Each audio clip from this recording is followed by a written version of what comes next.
Told you. 1 second. And I'm back. So, Kevin, what are you doing? Why aren't you out here? You should come out here, Kevin, in the rain. I know you want to hang out in the rain.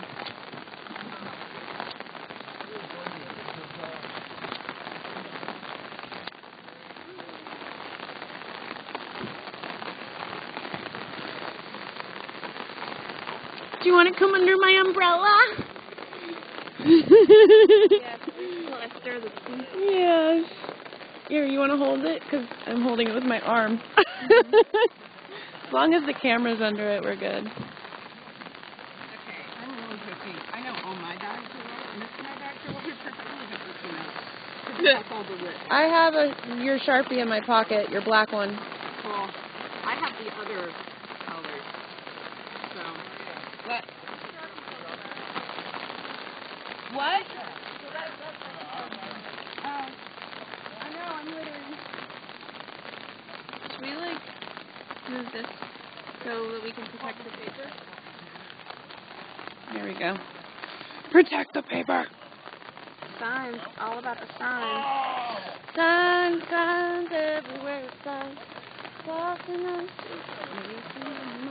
do this, don't do that. Can't you read the signs?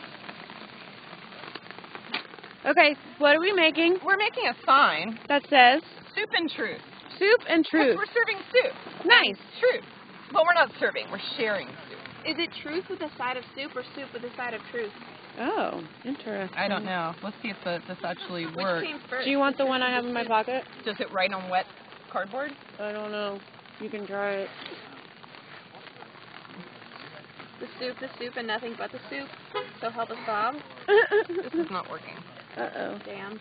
Yeah. But we want to sign I have white Hey, I paper. have cardboard in my trunk. Grab and the it's card- dry. No, I think we should go and like. right in your trunk. Yes. Okay. We're gonna go right Umbrella. in your trunk. Okay. Let me stir this. I'm following you.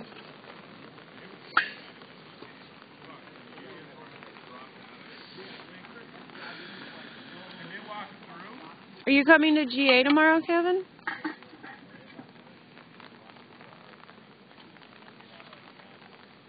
Oh, and I got the links that you sent me, and that email that you sent me. I did get that that petition, and I did sign it. So, but that GIMP thing that worked. I just need to figure out how to use it better. It did what I needed it to do.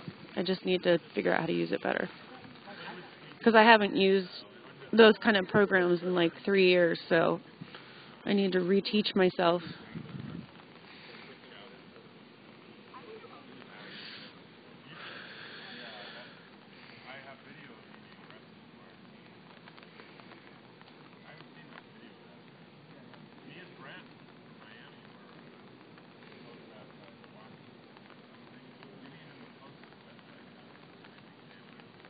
Hi, guys.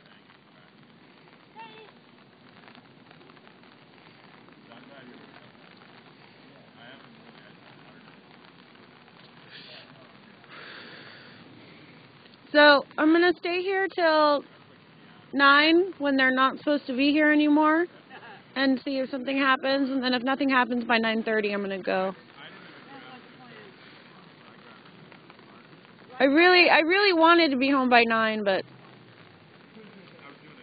if something happens, I need to be here. Unless, do you have your phone, Stephanie? You can't stream? Why not? Isn't that legal observing when you're... It has to what? Oh. Oh. Oh, it's okay. So it ends up as work product, not... Okay. It's no longer confidential material. Okay. Hey, Stephanie. If the fire's still going, right? Yeah. If it becomes an issue, I imagine you might be able to call the NLG people. I don't know. It's all, yeah. Yeah, okay. Just That's that all idea. he could be was upset. Yeah, You know? yeah, I mean, yeah. I think if he could have been more than that, he would have done I that. don't know if they raid the soup. Well, Just maybe a they'd thought. like some, but, you know. I'm gonna go down and get some food over there by the at the soup place. All right. I have my own soup place. I'll be back. Good to see you. Oh, and I gave permission to set up my tent, so they got 3 tents to go to. It's the orange one, as you know, in front of Maria's tent. Oh, I thought Lucy and David had one too. They do. There's 2 tents, but I just offered up mine because I'm gonna be gone for like 30, 45 minutes before I get there. I'll be back. So use it. Ken, thanks, Ken. Okay. See you, Becca. Bye. Wish you luck with viewers. Thank you.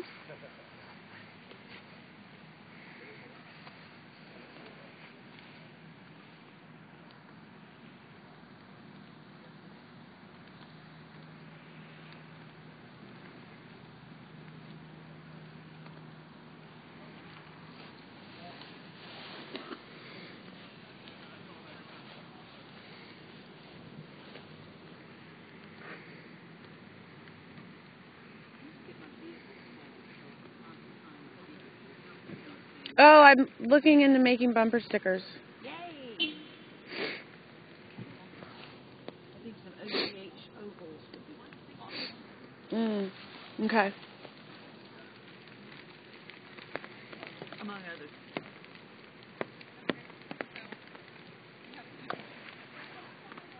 It's proving to be very hard to keep nets dry.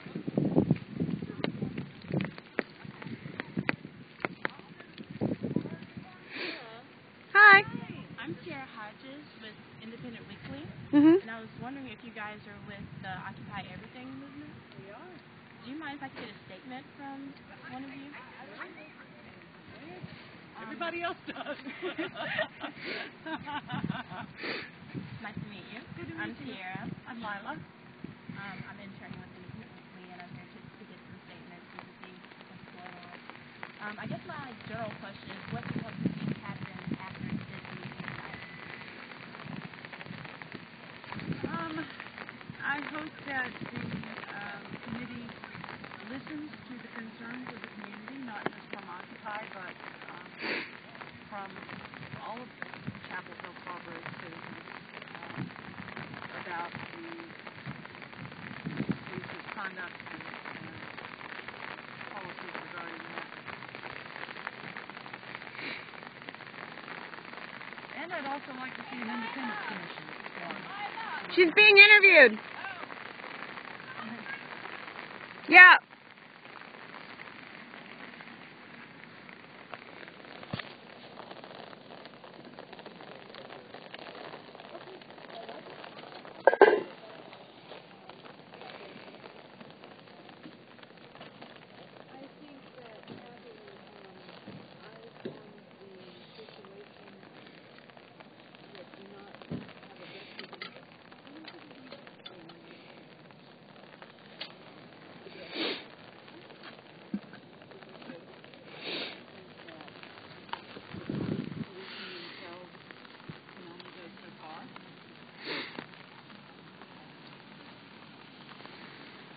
And I think that to bring all of the information to light requires some independent audit.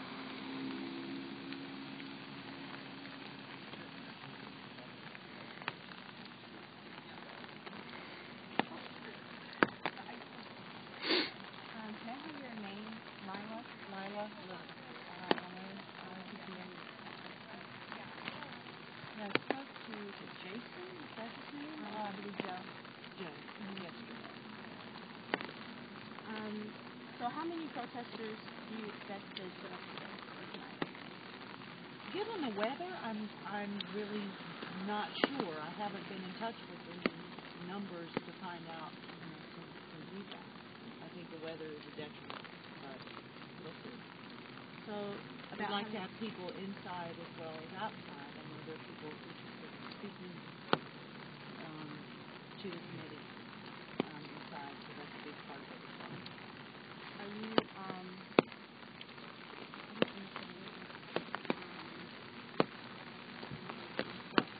did you help organize this meeting or not this meeting, this gathering? No, I'm just participating. there are folks on a working group. It's called Nomadic Occupies. Nomadic Occupy, and it is still Occupy Chapel Hill. And yeah, but no, I seem to show up and lend my support, have some soup, display some banners, and see if that's, you know. Thank you so much for your time. I really appreciate Appreciate you coming out and learning. it. So you say nomadic occupiers.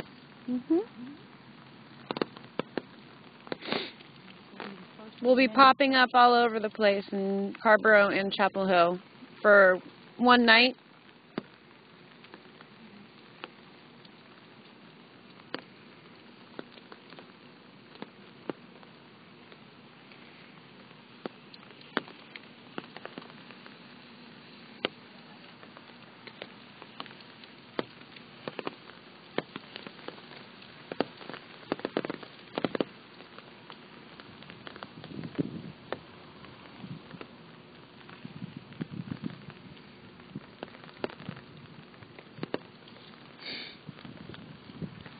Thank you so much. You're welcome.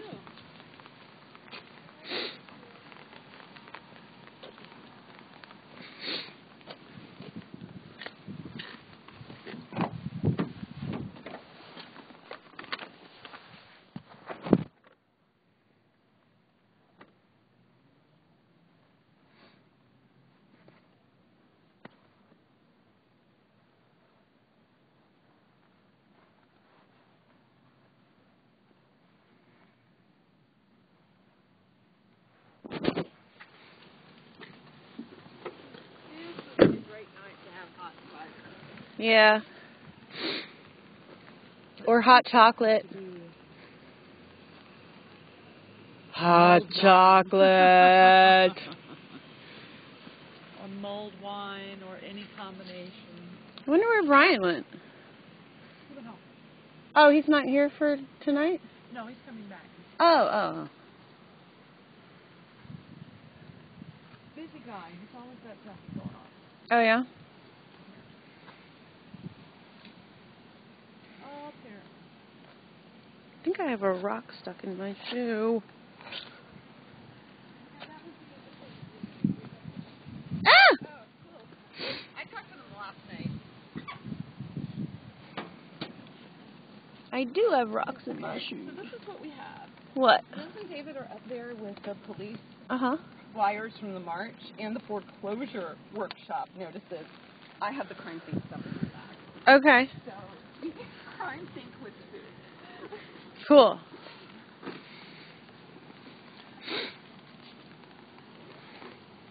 Might want to stir the soup again. It's getting hot. We're like on internet live. Mhm. I want to give a shout out to TP Village, not that they're watching. All of them, all 30 of them now. And You could send them a link and then they could see it. hello, Occupy TP Village. Where's my TP? TPs are awesome. They are. I got to live in one summer. Very nice. I have yet to get to live in one, but I often get to visit them, which makes me really happy. Yeah.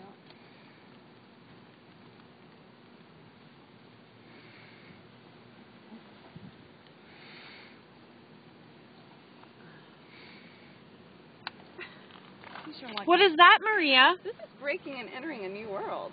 Yeah, I haven't read it. And all what yet. is that about? This is the Yates Motor Company, the occupied Chrysler Building, Yates Motor Company action. Hey, as told by the activists who were in the building, Nice. or near the building, or around the building. And where can people get those, You Maria? know, they can come over here to Soup and Truth. That's right. And Dave, our comrades.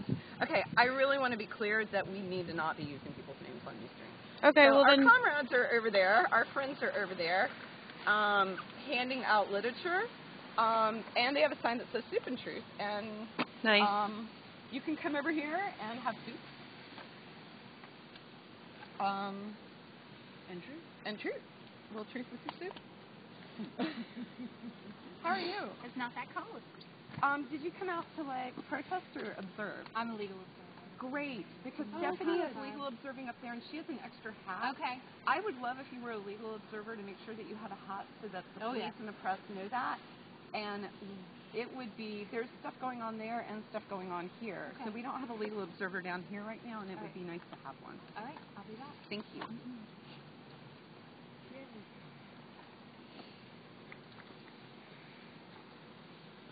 How's the soup part of the soup and truth doing anyway? I don't know, someone should have a bowl. I'll have a bowl. Could you make Becca a bowl of soup? As wife. I'll be the taste tester. So if I keel over, don't have any. I think I have to take off my gloves to do the soup. Punch buggy. Oh, God, my kid was doing that for a while. It was really frustrating. Yes, it was. I really made a no hitting me while I drive. Well, now we've gotten to the point where you just say it, but you don't punch. Because he punches hard. So, When you want. we just say. Two And those are? deer occupiers. Mm. I don't think I've read that. It's really good. You know, I wasn't sure about again, that a one. shout out to TP Village, where someone emailed me months ago to like read one of these. That it was really good. Okay, here I go. Souping.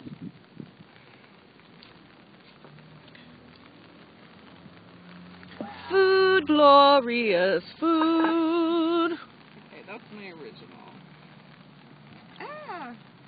That's only used rubber bands.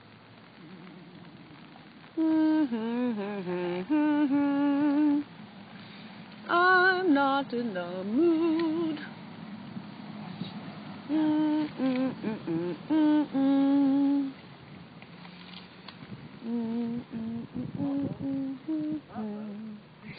You stream person?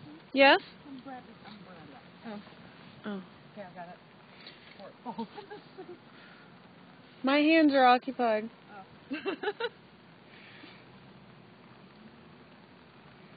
So Maria, Once I have soup, I'm going to go over there and film over there some too. What? So once I eat my soup, I'll go over there and film some too. Ooh. when you come, So, Yummy. you are the only camera, and there's a point where do you know the call I do for Emily, which is hoot? I'm gonna hoot, and when I hoot, I'm gonna need a camera over here. Okay. Okay.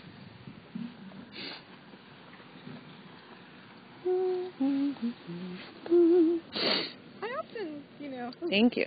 what great spins. just imagine one of my favorite former employers, and your employer watching all of this with great amusement.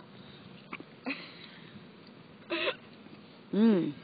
The world's how is most it? Is it warm? subversive, Yeah. like, office managers. Maria used to have my job. Yeah. It's so funny. There's so many people who have jobs I used to have. I mean, there's you, and then there's Alexander Berkman. Oh. Yeah, I know who that is. Yeah. I saw that in the paper. Where's the soup fire? It's not. Right here. Right here. Yeah. Cool. Would you like some soup? I just ate, but I'm going to be here for a little bit. So Okay. I'll surely need it. But, and it's vegan.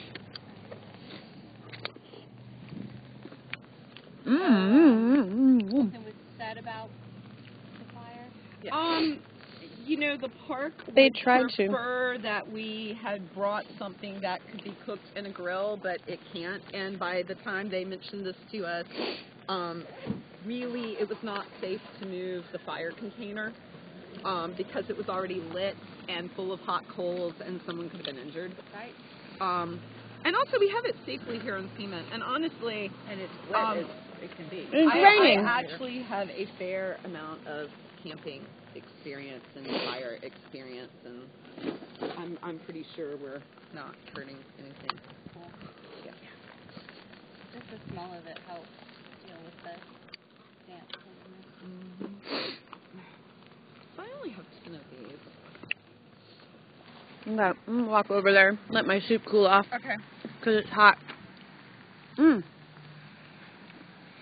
Alright, let's go see what's going on over here. Are you guys passing out stuff over there? Yeah. It is.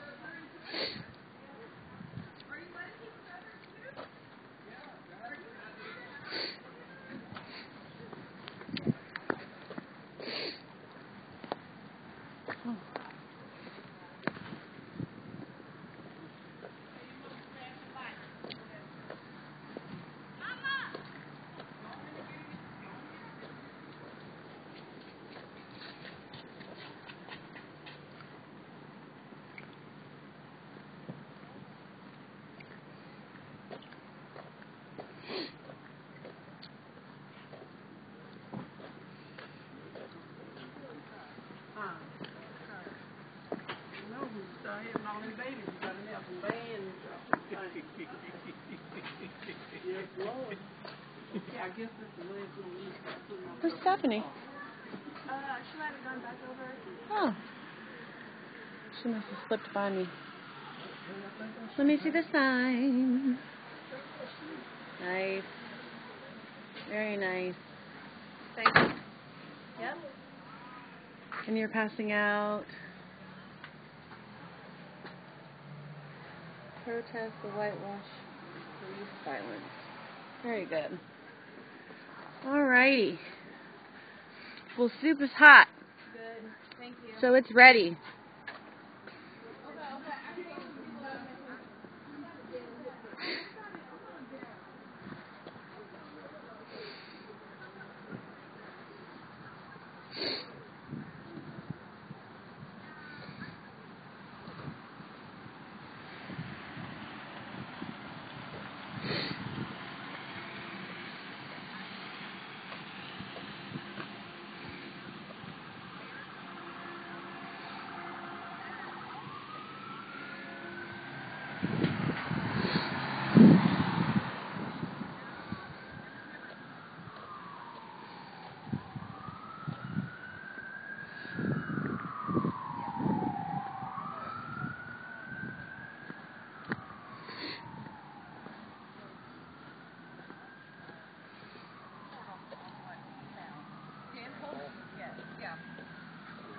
He did. And Hi. that didn't get too much either. No, there After seems the fact, to, it all seems like after the Carver fact. and Carver is definitely the wrong side of the tracks right now, I think, as far as Chapel Hill's concerned. That's right. And happy to be there, I'm sure. I And am, Carver's you know, point of I view. had thought about moving to Chapel Hill when Emily was in junior high so that I could have her in a different junior high school district, and like, hell, I'm moving to Chapel Hill now. So I actually would consider, I used to live in this neighborhood, and I would consider living in this neighborhood again. There's a house for sale right there. I can't afford to buy a house. There's a house for rent right I might even be able to, I probably can afford, I hear after the gentrification What? due to Greenbridge that it's really hard for anyone to rent Oh, a house in this neighborhood anymore. Yeah.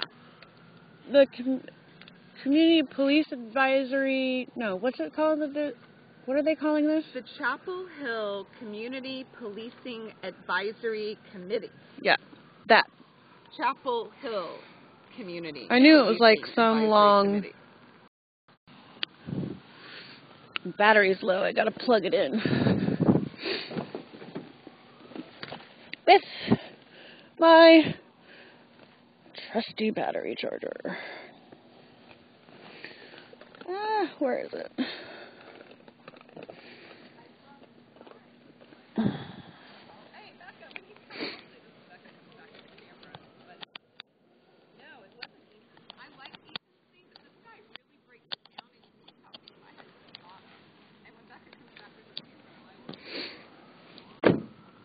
Sorry, I had to plug my extra battery in. Okay. So, Ah. so the guy who wrote the letter for Orange County Politics points out that while the police are claiming that it was too dangerous to go in the building, that they sent the Downtown Partnership Art Commission people into the building to talk to the scary people in the building because it was too dangerous for the police to go in, but it was okay to send the Downtown Partnership in. And that's on top of the fact that this gentleman from Durham who wrote this article for the Orange Politics, who wasn't even at Yates, has heard that there, from I believe Dan Coleman's report maybe, that there was, the police actually did talk to people on Sunday morning. So, yeah. Yeah, well, there were known muffin distributors there. I am not my muffin toter's keeper. Yeah, I know, right? Hey, soup. It's vegan. Right here. It's yummy. Yeah, I might have a little sip. It's actually a little spicy. Spicy? It's nice. Why is it spicy? I don't know. You I have wonder. to ask the, Yeah. our Well, they friends said who what made they the put soup. in it, but I'm wondering. It's potatoes and carrots, It's a lovely tomatoes. melange. Who made the soup? Liz. Is this, where, are all of these cars here for? And over on the other side too. Yeah, there's a lot of cars. Well, we took up some parking spaces. Did you see our banners? Yeah, and that's a good thing for people to see if they're. There's more.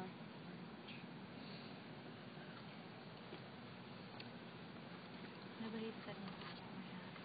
Is that your hat? Yeah, it's a lovely hat. It goes with your hat. It's quite green. Does anyone know what time it is? It's 6:45, I guess. Okay. He is correct. Okay. Yeah, You I have to to work put hard the to earn the hat. lids on it so that I can... Yeah. So I feel like you should be wearing one of those yellow or orange vests Yeah. that go along with Dress me up more. some official. Yeah.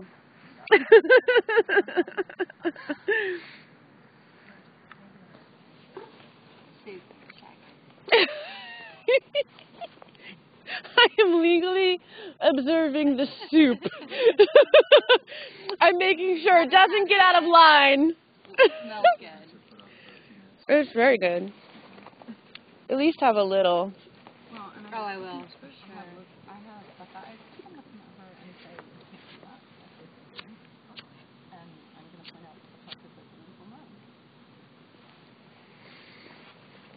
They came over and talked to us about the fire. They did. They came over and told us we couldn't have a fire. They said we couldn't have a fire here. I'm enjoying it. I like to see you bringing this one. Liz, what's the spice in it? There's a lot of garlic, a lot of basil, parsley. Maybe it's the garlic. I bet you it's the garlic. It's the char. It's the no, because there was like it was a little spicy, so I was wondering like if it was. The basil, there's the garlic. There's a, pardon my language, shit ton of pepper. Oh, okay. Maybe that's what it was then. Lovely. Thank you. It's really good. I'm glad you guys are enjoying it. We're legally observing the soup. God, what do I do with my customers? I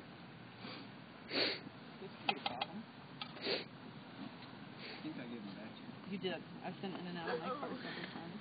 I've had like the whole point where it was kind of nice having my car keys held by someone who had a few people and could just leave with them. Soup is one of those things that's good to hold, it's good to smell.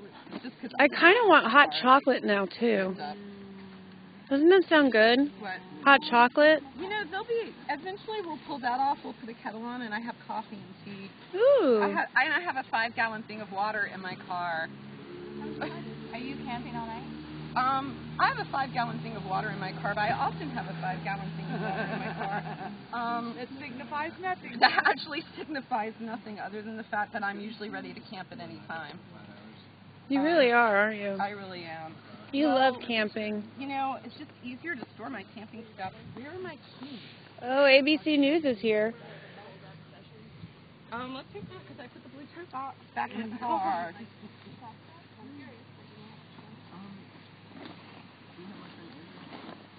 All I know is that I don't have it. Okay. We're working on a Well, new text, talking about the things that we can provide flashcards. hey, there is the off chance that I just left my car unlocked, which would be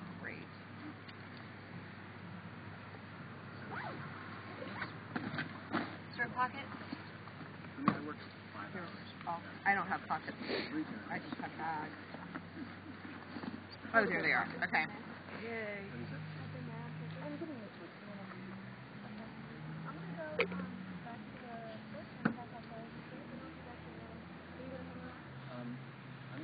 out.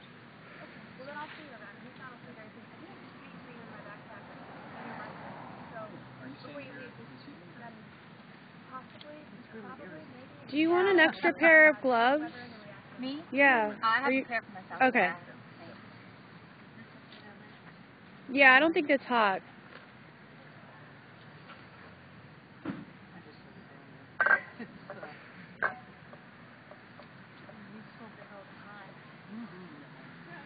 I didn't, yeah, go for it.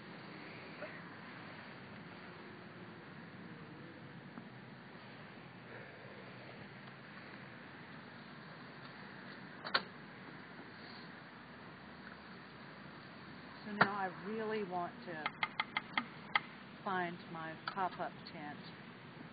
Becca? Hmm? Hatch. Well,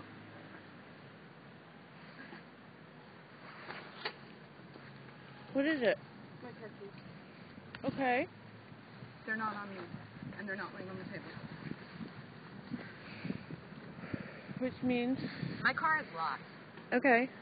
so I don't plan on having anyone search my car Okay. because I don't want it torn up. So now she has no access to now the I car have because you have I have no access. I don't either. keys. What keys? They're around here. So actually, I lose my keys enough with the loads. They're around. Actually, I'm putting this one. I don't mind losing up first. Yeah. Are you putting up the tents now? Yeah, that's why you're here. No, I'm just wondering when, like. Yeah.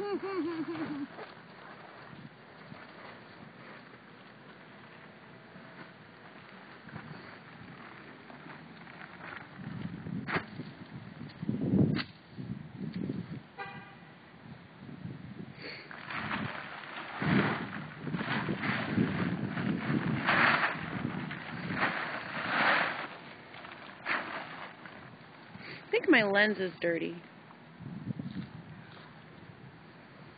Well, maybe it's just the light. Hi, Becca. Me? Yeah, you. Hi. Oh, that's better. It was the light that was making it. I'm going to get the lay of the land in there really quick. Okay. In case y'all can see if there's people that look Yeah, I. There's one cop, and he's the one that came over and talked to us about the fire. And that's about it. Well, right now I'm also conveniently behind The news truck, yeah.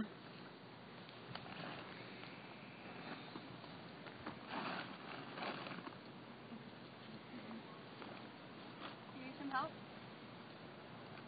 You can't help your illegal observer. Really? If you're helping and you're part of the protest, and you can't be part of the protest, because then if you have to give evidence that They'll say you are helping put up the tent. You helped your friend at the tent. Yeah. So yeah, you can't participate.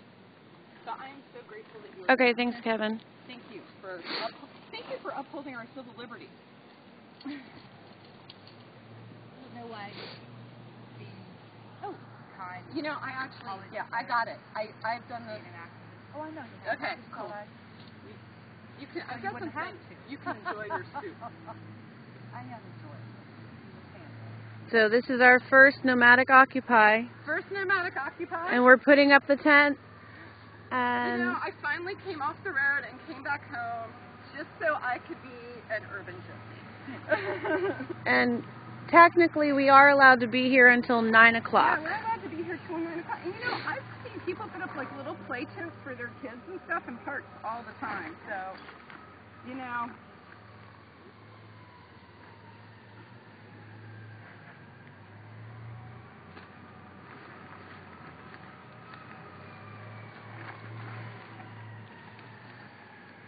Whose park? Our park.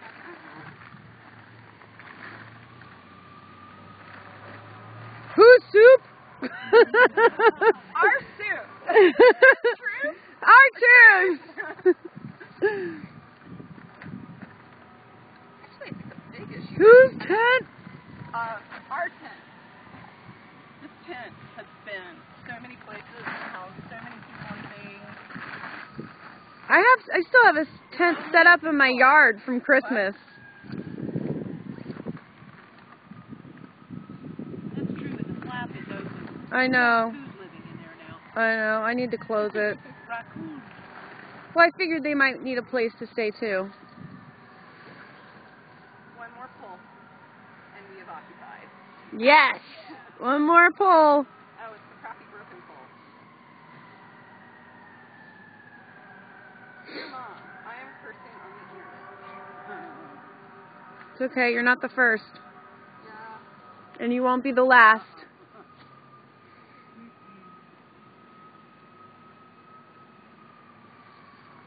Was Diane gonna be here? I don't know who's going to be here. Yeah, me either. Okay, here's a cop. A lot. Or fire person. Cop, fire person, fire. Fire. Fire. Crappy broken pole.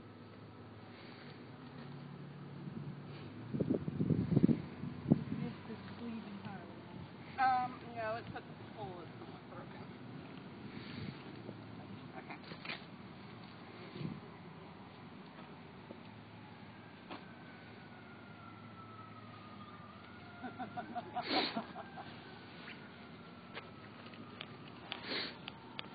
We're down.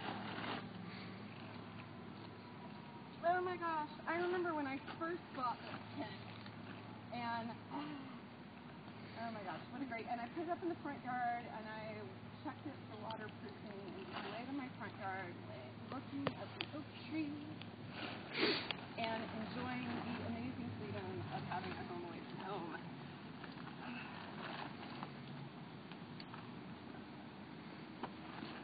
We are occupied. Occupied. And now we move out from in front of the truck. Hey, Lila. We are I want to hit you. occupied.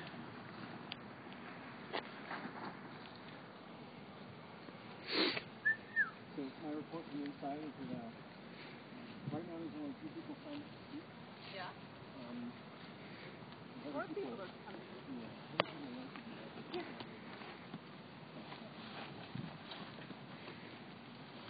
David is preaching at the fiery sword in front of the place. Excellent. Oh. Okay. Well, it was. Yes.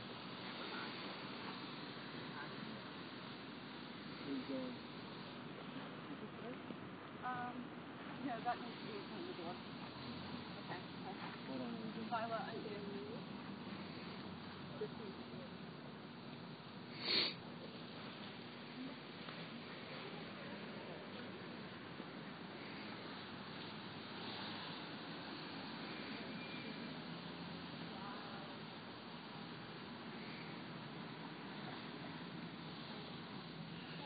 This is the most I've ever enjoyed putting up this tent since that first day I had it. That was pretty exciting. Was that in record time, Maria? No, I think we've actually put it up faster.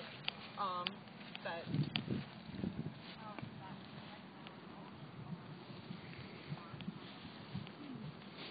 So there's that cop. He's just going inside. yeah. Where am I looking at? I don't know. This is still not quite. Okay, where's the door gone to? The door's over here. Okay, is that? It's on the right there. Yeah. This is, Yeah, this is. I wouldn't say I understand this. Is it being difficult? Okay, the word. A little bit.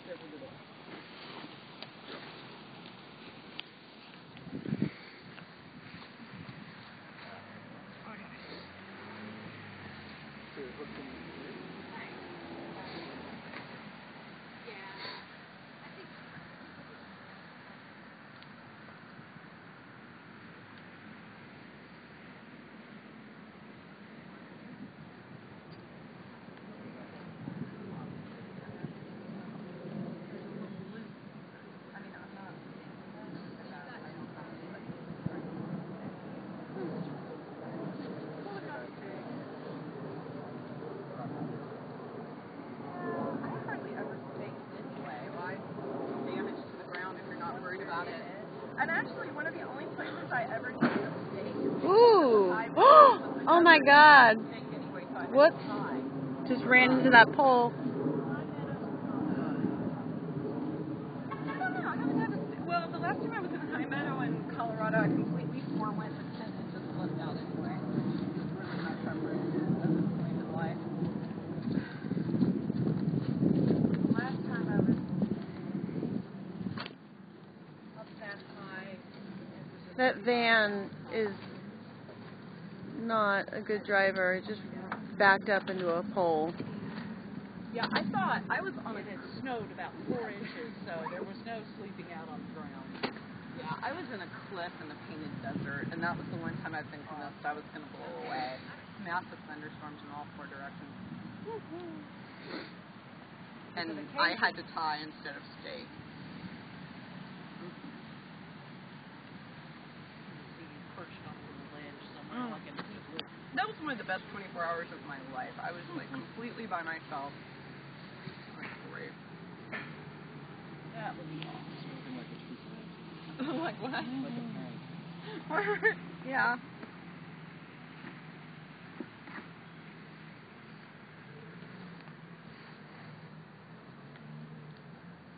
Yeah, I get a lot of child free time. I was on the road for 4 weeks this summer without him. Wow. Yeah. I mean, it hasn't always been that way, but we're occupying the park. I don't know. We are. We are occupying the park. That was so anticlimactic. I know. Well, it's completely enjoyable. It feels so cheap and used. I tweeted it. I love it. You know, I actually have my camera and I forgot to get it out.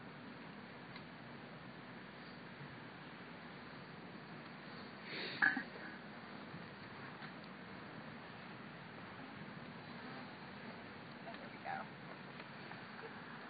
That's a cute little tent. You can sit up in it and everything. Yeah. This is it's actually the extra tent. And now, since we don't seem to be having a problem, I'm going to make it.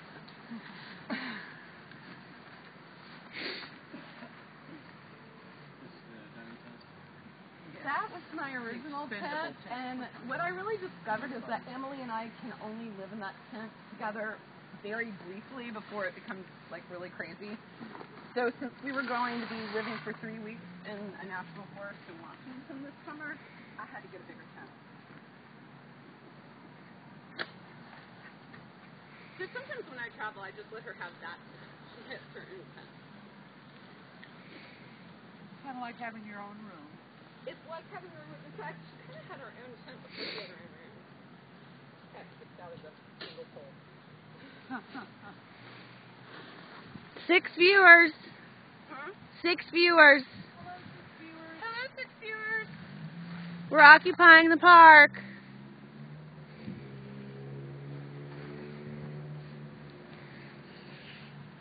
Actually, you're down to 7 viewers. Hmm? I'm gonna text Laura.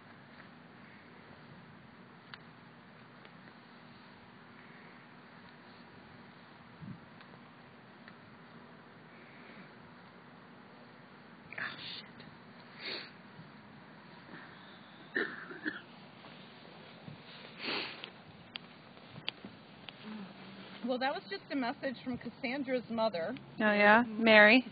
Texted me that she was coming out, but okay, so you're live Ustream on Occupy, right? It's occupytv.tv/channel/occupy.ch.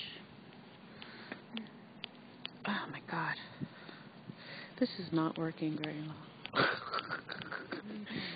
I'm trying to zip up my jacket with one hand. You want to handle it. Lila, zip me up. No, I'll hold the Oh. camera. You can zip yourself up. Okay. It didn't occur to you that you would let go of the camera? No. 'Cause that means I might have to be on camera. Oh, God, I hadn't thought of that. I'm focused on Brian. Thank you. I'd rather... Do you want to hold it for a while? No. Huh? No. Oh. Smoky. I fear I'm probably not all that exciting for our viewers right now. Oh, come on. Well, I did just lose a viewer. Yeah. It might be because of you. Guess what? What? Yeah, I saw it. It's awesome. We're occupying the park. Yeah. Yeah. Now, Stephanie suggests that you write live Had a good chat with the guy who's on both the JIA and CPAC committee, and he's actually the guy who facetiously said that CPAC is not the cheerleaders. I don't have her number. You wouldn't want to say that Number, CPAC it's is okay. the cheerleaders. So please, But I mean, other people have her number on their arm. But I have my JIA. in case I want to I'm call. happy to come and dialogue Yeah, have with her them, come down for and like it was stuff. nice because he Does was someone willing have the to number? admit that I do. John and Bell sat Okay. in the last CPAC meeting and Where were was pushing them in ways that he should not have been. And I said, okay, so you're admitting that, and that's the first step. But where's the check for that? Like, how do we actually, make sure that this impropriety isn't happening? And beyond that, how do we bridge the disconnect between people who are actively steering this committee when they're not supposed to be, and then sitting in front of us as the citizenry, telling us that they don't understand how this isn't independent and why this can't function as it needs to. And so, to me, like, that's huge. And he was like, no, I just can't say anything about that. Come to our meeting. So, it's just like, One way to look at this is as a struggle between different organizational formats. And everybody, of course, wants everybody else to come to their meetings. But the problem is the logic of the different organizing structures produces different results. Right. If everybody only comes to the town council meetings, they're going to have totally different results than if everybody only comes to Occupy Chapel meetings. Right. So of course everybody's like, oh, come to our meetings, come to our meetings. A lot of these meetings, there's no place for someone like me to do anything except sit there and listen. I do. Is it in an email? I don't think so. and it's sort of the issue like the town council meeting where they moved that to, where it wasn't heard till like 11:15. And it's like, you've got town council members bitching about how they're tired, it's been a long day. And it's like, this is your job. Like, we're all here on our leisure time. We just spent 5.5 hours sitting in a room on our free time. That was through dinner, that was through whatever relaxation we would have done after dinner, And you expect us to keep this up, I mean, this is why you pushed it late. This is why you drag it out. This is why you kicked out the next day to March. I mean, you're trying to thin the herd to the best degree you can. Well, yeah, I mean, if we have a meeting about what we can do to prevent them from doing things, we can do that in an hour. Yeah. Why would we invest ourselves in their system that gives us no place, no agency, no autonomy? Exactly. When we can do our own organizing that makes the most of our power. Totally. So, does it start at 7 or 7:30? Yeah. No, I personally felt that Should I go in and showed them that they weren't going to force everyone out. should I go in and film some of it? Do you think they'll let me? I don't know if they will let you. Yeah, no, Monica and I that we were talking about You're and it was incredible just to see. Oh, okay. Assuming you heard So about the stuff that I stick by you, baby. getting called out by Gore and whatever about making a phone call and The news is inside. Okay. It's very awkward and whatever. People who admitted that things were omitted from the I wasn't particularly hadn't thought about the camera thing. It was sort of pointed out to me last night that was not a bad idea. Oh, really? Yeah.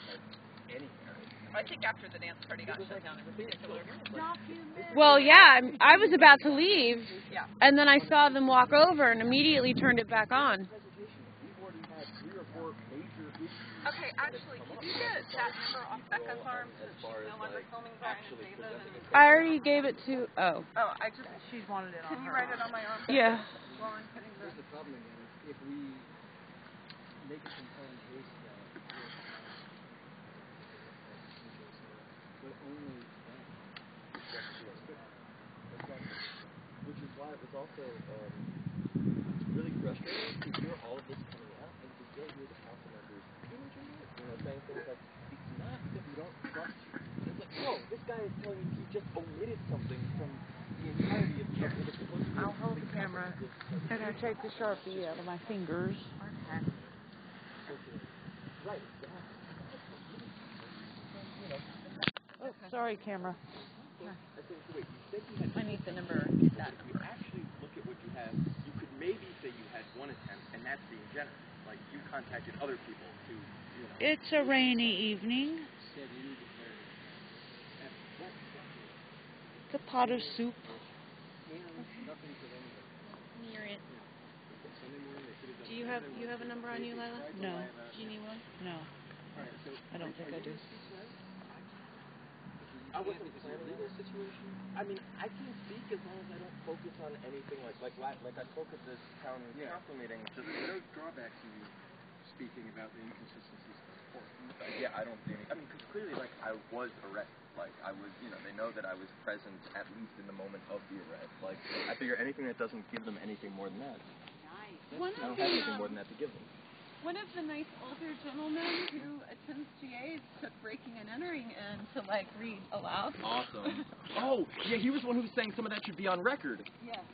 Yeah. Yeah. Some of the, Well, I hope it won't be inconvenient which parts he chooses. Yeah, I'm curious. There is still space to sign up if you want to speak there. I might do that, actually. Yeah.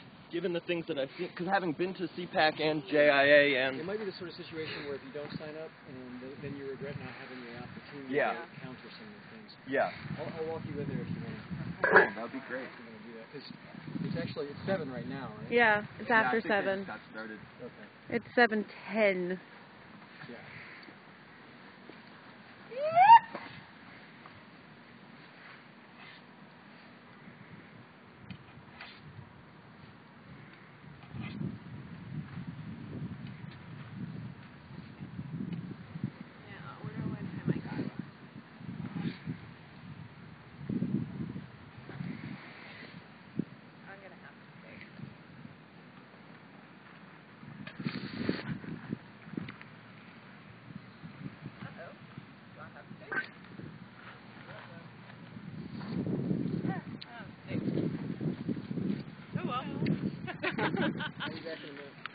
I'll be here.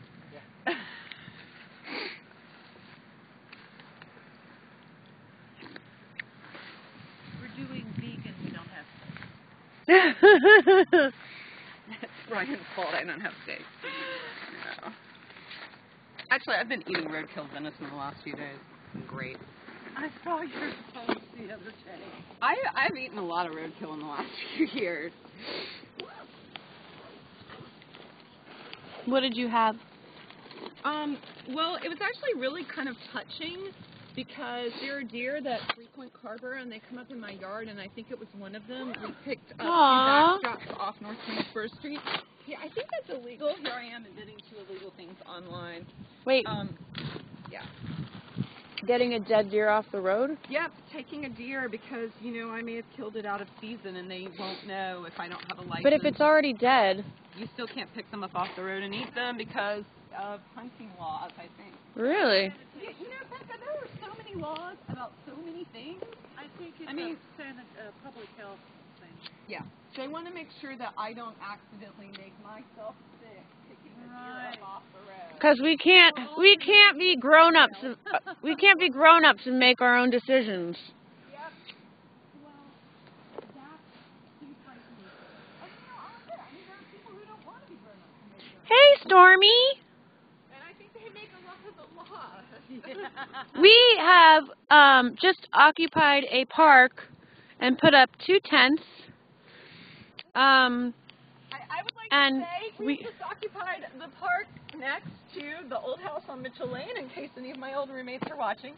Hi. Well, Stormy's on here, and we have soup, and there's a Chapel Hill Commissioner, what is it? Chapel Hill Police Commission Advisory Board Committee. Chapel Hill Community Policing Advisory Committee. Okay, so they're doing that inside about what happened at the Yates building. And so we decided to come out here to talk to people and tell them our side of the story instead of just the town council and the police side. So we have literature that we're handing out, and we're putting up tents, and we banners are on our cars. And we have banners on our cars. We couldn't keep the banners in the park, so we attached them to the cars. I'll show you. So we're going to be doing Nomadic Occupies around town where we just pop up for one night. And no one will know where we are, like where we're going to pop up. So we have this one attached to the car. And then we have this one attached to the car. And then we have this one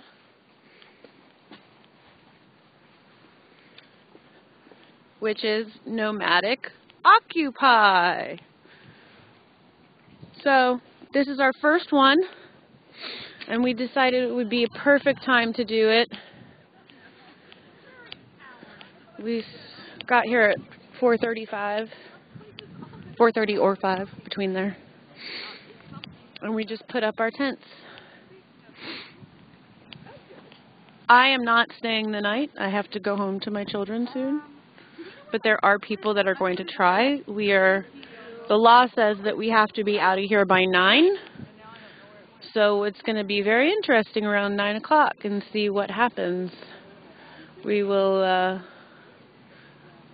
find out. Hey, I'm occupying a park. What? What? Why are you on the internet talking about being in the desert by yourself? I thought this was too bizarre. Hi. Hi. Say hi to my 6 viewers. Hi, 6 viewers. You want some soup? It's vegan? There are blood oranges in my car. I am so caffeinated.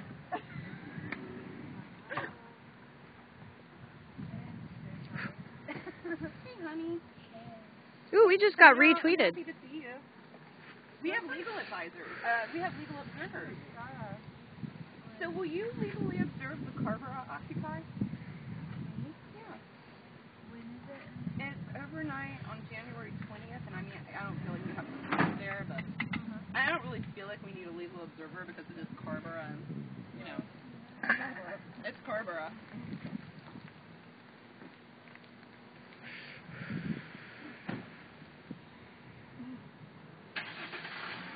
Wow.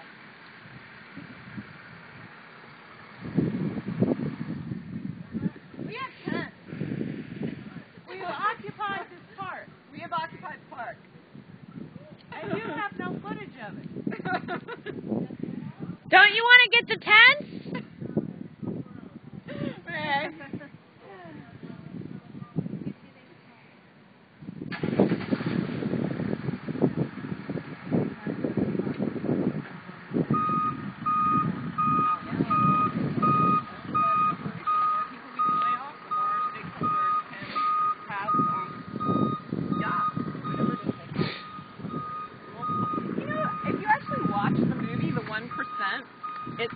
Which is by the heir of Johnson & Johnson. He is trying to figure out what is the matter with his family, for instance. And there's these scenes of him talking to his mother. And actually, his father made a documentary about apartheid at the same age, and the family shut down the documentary, and his father won't talk about it. And that's most of the movie, is him trying to talk to his father. But he talks to his mother, and there's this scene, and she has all these weird little, like, China things, like little China dogs. I'm trying to remember. It was just, she was totally surrounded by, like, tchotchkes and everything. And, you know, every single one of these tchotchkes Hi, is Paul. like $1,000 tchotchke. I know that's you. I mean, it's, yeah. People are losing their jobs and losing their homes so that the 1% can have China Scotty Terriers on their mantelpieces. Exactly. Collections of them. How many China Scotty Terriers do we need? That's easy for me, no. I wish we had another banner, because we could be holding a banner at this point.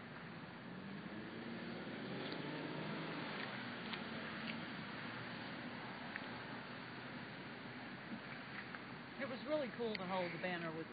That's right. We're starting Nomadic Occupy. I wonder where our soup and truth sign is. Okay. Liz has it. There's a police officer walking out of the building and walking that way. He looks confused. There's a parking lot right there. I'm often confused myself. He has to look at it.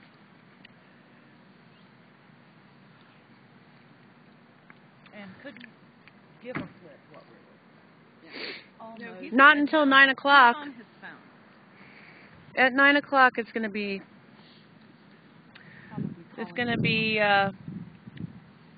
the truth or dare part.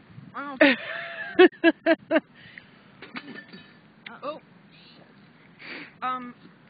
I have water in the car. Do you want to give that a wash? Actually, you have water. Can I have some to drink? Yeah. This is actually kind of spicy. Yeah, there's an entire... Okay, I'm going to get the 5-gallon... Okay, Becca? Yes? I'm getting the 5-gallon jug of water out of the car. And I just want you to know that in the past... Are there any rocks in this part? I have flammable materials. Uh-oh. You want to put that in my pocket, too? No, I do. I need the key to get Were the you water. just looking for it? I really am going to forget where my key is. It's so good we are her memory.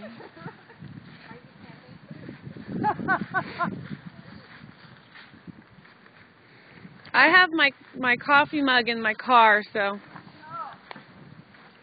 Wow. Point out that this is the same 5-gallon. This is a 5-gallon jug of water, and that 5-gallon jugs of water apparently are very scary. They're scary? Yes, they're kind of like known anarchists. If you have a 5-gallon jug of water, I welcome you to have some water, but. What if we put it down to 4 gallons? Is it still scary?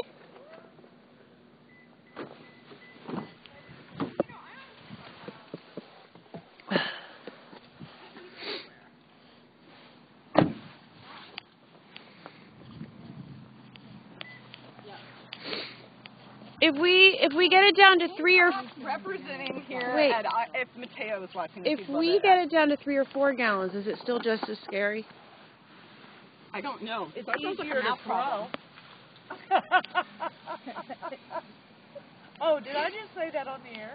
All right, Lila, will you help me? Yes, darling. Thank you. Since I'm the one-handed lady, Use the umbrella. We don't want to fill it with water unless you're planning on I taking could a bath. drink out of it. Okay, so just pour a little bit because I want to rinse the cup out first. Well, Here, just a little tiny bit. Okay, good. Thank you.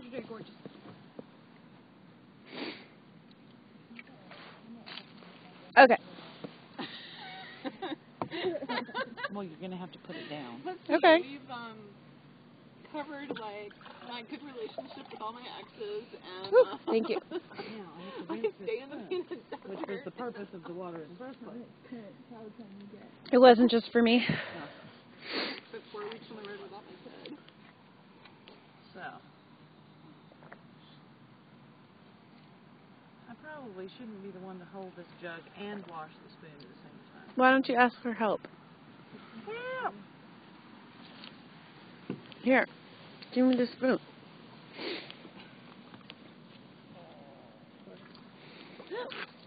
It was the backside that got all the It's dirt. okay. We can always get more water. There. Too. If you put it in the soup, it'll. Oh, I'm sorry. That's okay. If you put it in the soup, it'll heat up all the germs. It'll kill all the germs. Yeah, that's Germs. true. There's no germs, just dirt. Yeah. You know what I mean. It's good. George I'm Carlin. hearing loud voices. Listen. I heard a whistle. I did hear somebody. Paul, stop being dirty. Did you actually hear a whistle? I did. I didn't notice that. That could have been Brian. Like a human whistle or a Hey, will you wander over there and just check things out over there? Well, she's going over. Oh. Who is What's her name? Eleanor, but she's a legal observer. I want reconnaissance. Oh. I'm on it. The rule with legal observers is they cannot. It is recommended that they not be part of the it. protest. So, Right. Well, the whistle might be from the gym. it could be. I think it's from the gym. I think it could be from the gym too. I've forgotten about the gym.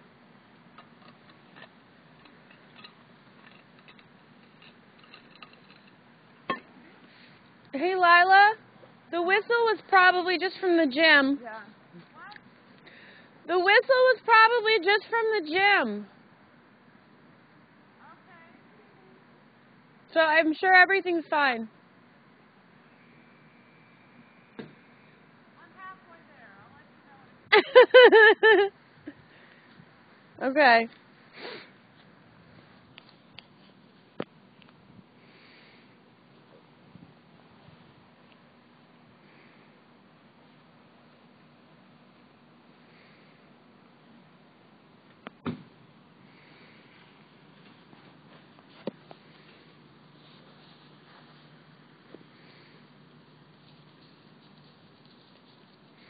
Why is my screen blurry? There we go.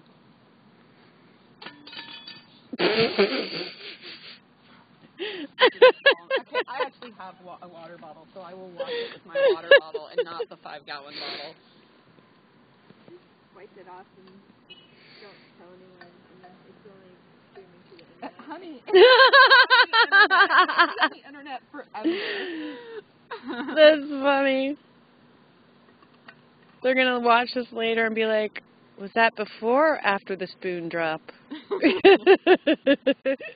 Did I have soup before that spoon drop? Oh, you know what I did not bring like a plastic bag for like compost and stuff. Okay, we can use a bowl.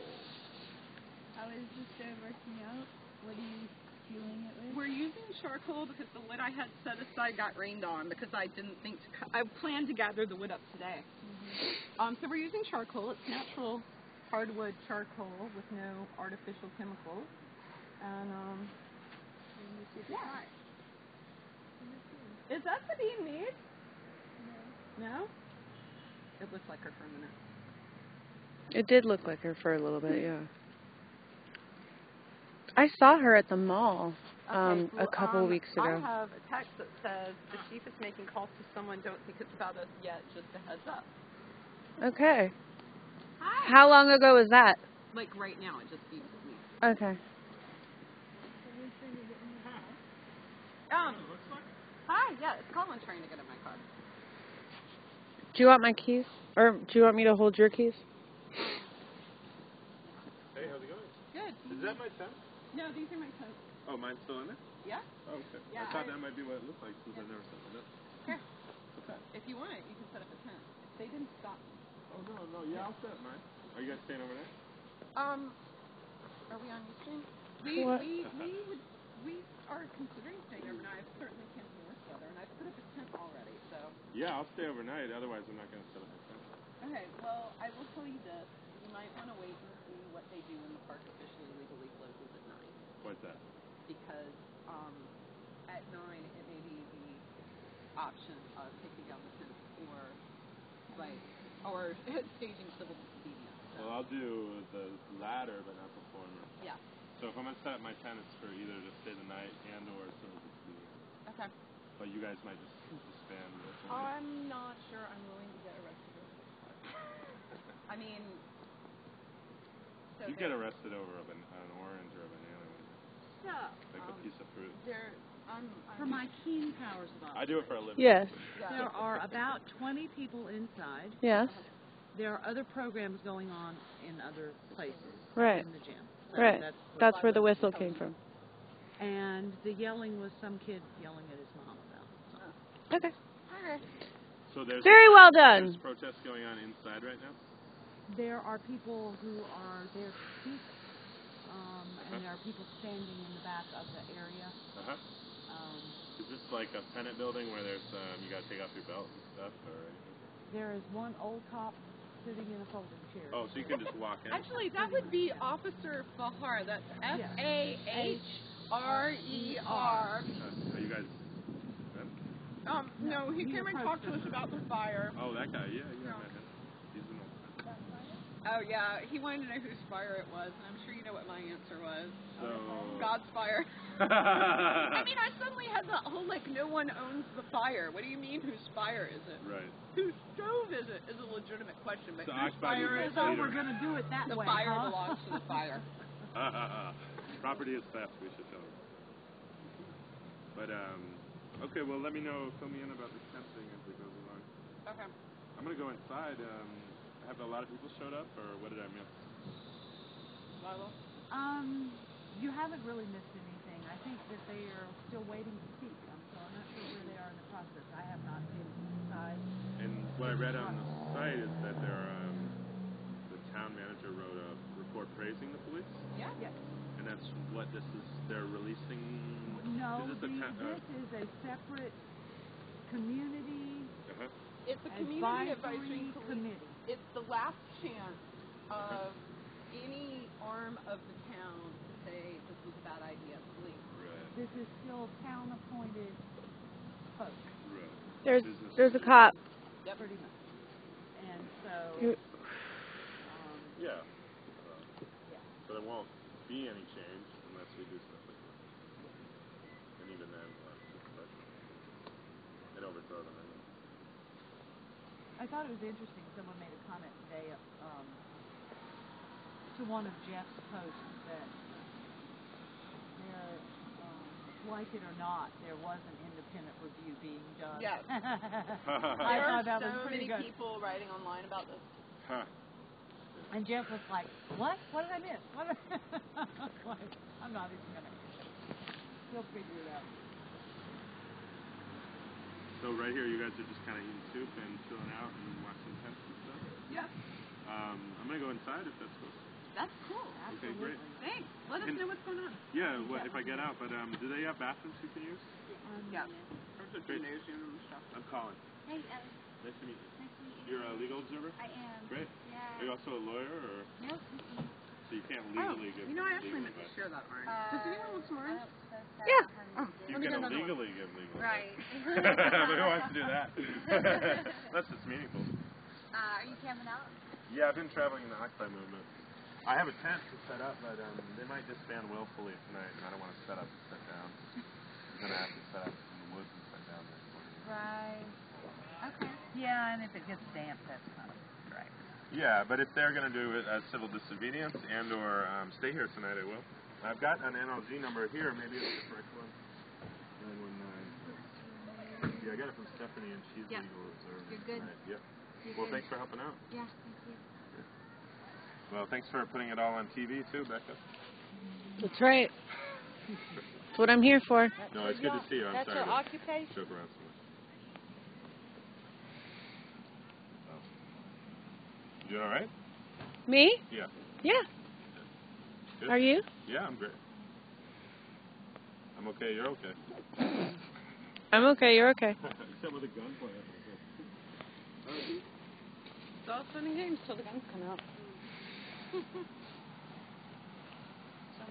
somebody loses an eye.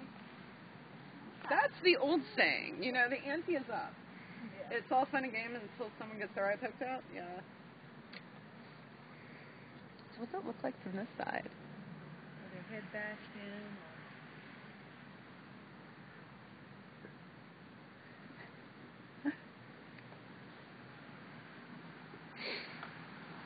Is this someone's umbrella? Mine. I guess it's not raining. I don't know. Yeah. When it starts raining, I'll have to use it because of the camera. That's true. Soup stirrer extraordinary. Ooh. That way I get some. These are compostable spoons and bowls. Really? Yeah. Those are really great I love spoons. those spoons. The shape is perfect. Okay. Here is a blood orange for y'all to share because it is blood orange season. And Christina can probably put it into pieces so that she can maybe even pop it in your mouth if you I have. Feed me. Thank you. Mmm. How Dexter Yummy. You know, I don't Those are watch good. television, and people keep referring to this Dexter thing, and I understand that he's a serial killer, so I'm really not Yes. sure how I feel about I don't know how I feel about being compared to a serial killer, to be honest. He is a serial killer with ethics. Yes, he only That's what they all say. he only kills bad people. Ooh, that's what they all say. Thank you. How was your day? Didn't get serial codes. Today was a good day. I did not get serial killed. Or even solitary kill. That That is awesome. Where'd you get those, Weaver Street? Yeah, they just came in. I mean, blood orange season is absolutely one of my favorite things because I was in Rome during blood orange season. These taste very much like satsumas. I like the color, that they're like red on the inside instead of orange. They'd be good in like one of those salads. Mm-hmm. They're also really good in sorbet. Oh, You know, I hadn't thought of that. Part of me feels like we should be filming inside. That's what I was saying. I know. So, I'm feeling not paranoid. Okay. And So I can go and do I have your phone number? How quickly can I text you to come out? Do you have if I texted you, would it come pops right up. Okay. Does it interrupt your Ustream when somebody... Yeah, but all I have to do is ignore it and it goes right back up to the stream and then I'll just run out. Give me your number. It's really good. I bought. Yeah. I have candles. Becca, phone number. Oh, here. Here, I'll type it in. Yeah. Say it out loud on the internet. Yeah. At 1,000 calls by midnight. Woohoo! Okay. 28 proposals of marriage. I'd get 3. 5 winning Okay, the Nigerian lottery. I will text you if, it may just be like a text. It may not have like actual information, but if you get something. Okay.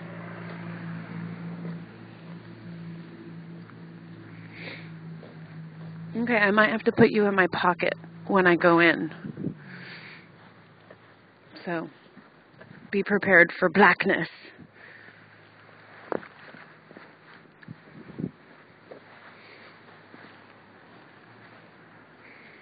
This is a covert operation.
Conversationally, from council meeting on Monday, I think I heard, and I think other members of this committee probably heard, a greater charge than that.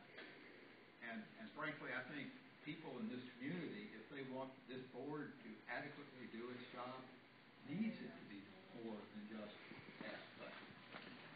And part of the challenge for us as a board are the resources that are available to us.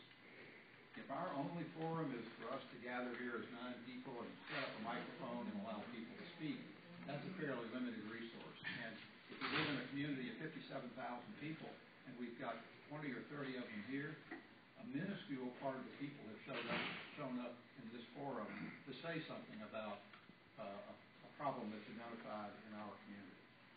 So that's a very challenging way to extract the information. The other side of it is, if we look at the independent review process, what strikes me about that is that this forum is unique in some ways because it actually does call in the public voice. It does say to all of the community members, we want their review. Whereas an independent review process that is driven by a specific charge to go out and do something is not as concerned about community values. They're more concerned about the establishment of facts. So they're not really as concerned about the people who have shown up to appear before council. And most of the voices that I have heard speak were people who weren't actually there, who were not there when the action occurred. They're people who are speaking about values. And that seems to me to be not as relevant to the question independent review is a question about values. It's a question about facts, which then brings us down to our sort of position here. My sense about this is that if the public doesn't trust us, in part because they don't think that, expressions aside, that they think we're maybe an alter ego of the council, they maybe don't think that we have the tools or resources to do the job. And if I were to say under the format that could be proposed, that we just set up the microphone and let people come in, 20 or 30 people show up today, 20 or 30 people may show up, and it probably will be the same 20 or 30 that showed up the first time. So we will hear the repetitive voices, but it's not going to add to our real knowledge. It's going to be an articulation about values. We probably aren't going to hear from those people who were actually part and parcel of the whole process, which is the thing we're talking about. And many people who are just talking about things that they've read in the newspaper or talking about things that strike their own sort of personal value system. Not to say that's not important, but the challenge for this board is to determine what actually happened here in this community and how we address the issue if it is an issue that needs to be addressed. So that's part of the conversation. And I think that this is a terrific board. I'm really proud to be part of it. The people that are part of this board, every one of them, just top-flight people that I'm really proud to be associated with. But if you want us to do the job, then they need to give us the tools to do the job. If that's what they are asking us to do, and that's what they're telling the people of this community, we're sending this community policing board that we set up as a council to deal with this exact sort of situation. We're going to give them the resources that they need to accomplish this task. We're not going to cut their legs out from under them by not giving them the resources and telling them the town doesn't trust them. So I personally think that is a terrific move for this board, is to tell the town council, communicate to them that we want them to make a commitment to this board, that they will provide us with the resources that will enable us to do the job that will best serve this community. And I would certainly do other things. I thought you had a very good point on the fact that the situation is calling question the values of the town. Where Jesse is adequately put, we don't have facts from the other side of the coin. And in order to do any investigation, you need to see both sides. I mean, as any parent knows, you hear, big brother who is screaming that little brother hit him, and little brother is the one that's crying. You have to go find out what actually happened. This report comes from Big Brother, and we have to actually go ask, or if we don't have the resources to find the people or have the time to have 25 people show up, we still have to ask the questions of connecting dots. And whereas procedure is, we can follow procedure and say, yes, the police officers follow procedure, but I think the question is, where it comes to values, was that an overhanded approach to 8 individuals in a building that had no weapons? And even if you thought they had weapons, the report does not show how much investigation was done. So it's a very weak report. And I won't say what I want to say, but it does call into question just a one-sided point of view. And how we negotiate the logistics of finding out the other side of the story and then putting the facts together and coming in to a conclusion of what happened, that may have to be a discussion. I've asked for the town to set up the website so that we can get input from other people, but that still does not get the 8 individuals' point of view or actually their side of the story of what happened. So sending it back is no different than, us saying you didn't do a good job. But they only ask the people who committed the act that we find against our values to tell their side of the story. So I really don't know how we get to that point. I think what I was trying to articulate is that I don't think we're equipped in this setting to do that. That, in my opinion, the best option is for us, if we're supposed to do something, is to get an independent investigator who goes out and does that. He talks to people one-on-one. By the way, I don't think anyone who's been charged with a crime will talk to that person. The lawyer will tell them not to do that. But there are plenty of people who witnessed the event and have, given narratives of it, and there were other people who were there, detained, but not charged, who will probably be willing to speak up. But again, what I tried to articulate here, and perhaps inartfully, was that I think that the best way to do it is to get someone who is very experienced in factual investigation. There are, and I've actually begun to make some inquiries and start to vet some names to see if it's actually going to be possible. There are lawyers who are very experienced at going into difficult situations, for example, in an employment discrimination suit, who have to go into a company and make factual determinations as to what happened to a particular individual or individuals over a course of time. Or there are lawyers that are involved in litigation over other incidents of misconduct. There are people that are really skilled in putting together a factual record and cross-examining witnesses to expose inaccuracies and inconsistencies, and get as close as you can to the truth. Because in the end, there may be inconsistencies that we can't resolve, but at least we know what the inconsistencies are. And we know every step, and we can see where there were breakdowns. Because I'm not sure we know where all breakdowns were right now. I want to ask this one question that's really touching on what you put before. One of the things that strikes me that makes I've seen a lot of disputes in my career, my life, involving law enforcement and citizens. And one of the things that makes this interesting is I've listened to the people who have commented about the Yates Building incident. Is there does not seem to be a dispute about the facts. I mean, whether you're a proponent or of law enforcement or you're a proponent of the occupiers, the factual agreement seems to be there. The differences seem to be about tactics and choices of tactics.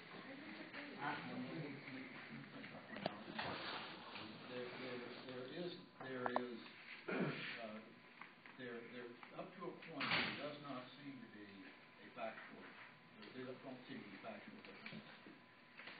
There are questions, as far as I'm concerned, about why the police department made the choices it did make. And those questions are not answered to my satisfaction in terms of reports or other things. Those matters have not been answered. Can't hear you. Matters haven't been answered to my satisfaction. And so I do think that part of our challenge, if the council was to select the process of an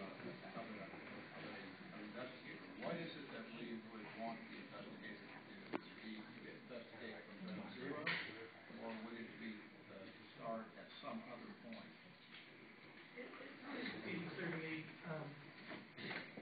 what we're being asked to look at, whether it's, should the town have allowed the occupiers to stay in the building, or the tactics the police used appropriate or as commanded. If they used pistols rather than assault weapons, there not have been as much concern with the tactics. I mean, that is clear to me. As you said, I'm running out of the last statements about these assault weapons and body armor and all the rest of it seem to counter or go against what people expect from the police department. But I'm not even sure what's the cause here. I guess I want to respond to both points. I actually think there are significant factual deficiencies. For example, it has become apparent, as the chief acknowledged at the meeting on Monday, there was an officer who stopped by the building on the day that the police encounter and had a what seems to be a cordial conversation for 20 or 30 minutes, none of that is reflected. And so there's a factual question about that, and then there are further factual questions like, if you had known about that, would you have made another attempt at a communication? And those factual, just that one little factual nugget is relevant to the issue of communication into the department communication, for example. Because apparently some officers knew that contact had happened, but the chief didn't. So that's just one example.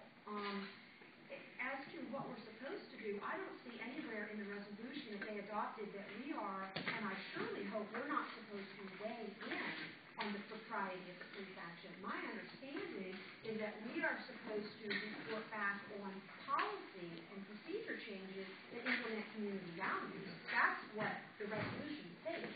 And I certainly hope we're not being asked to, weigh in on the propriety. That's, but we certainly can look at it and see, okay, regardless of whether it was right or wrong, here's some problems, and here's some potential solutions.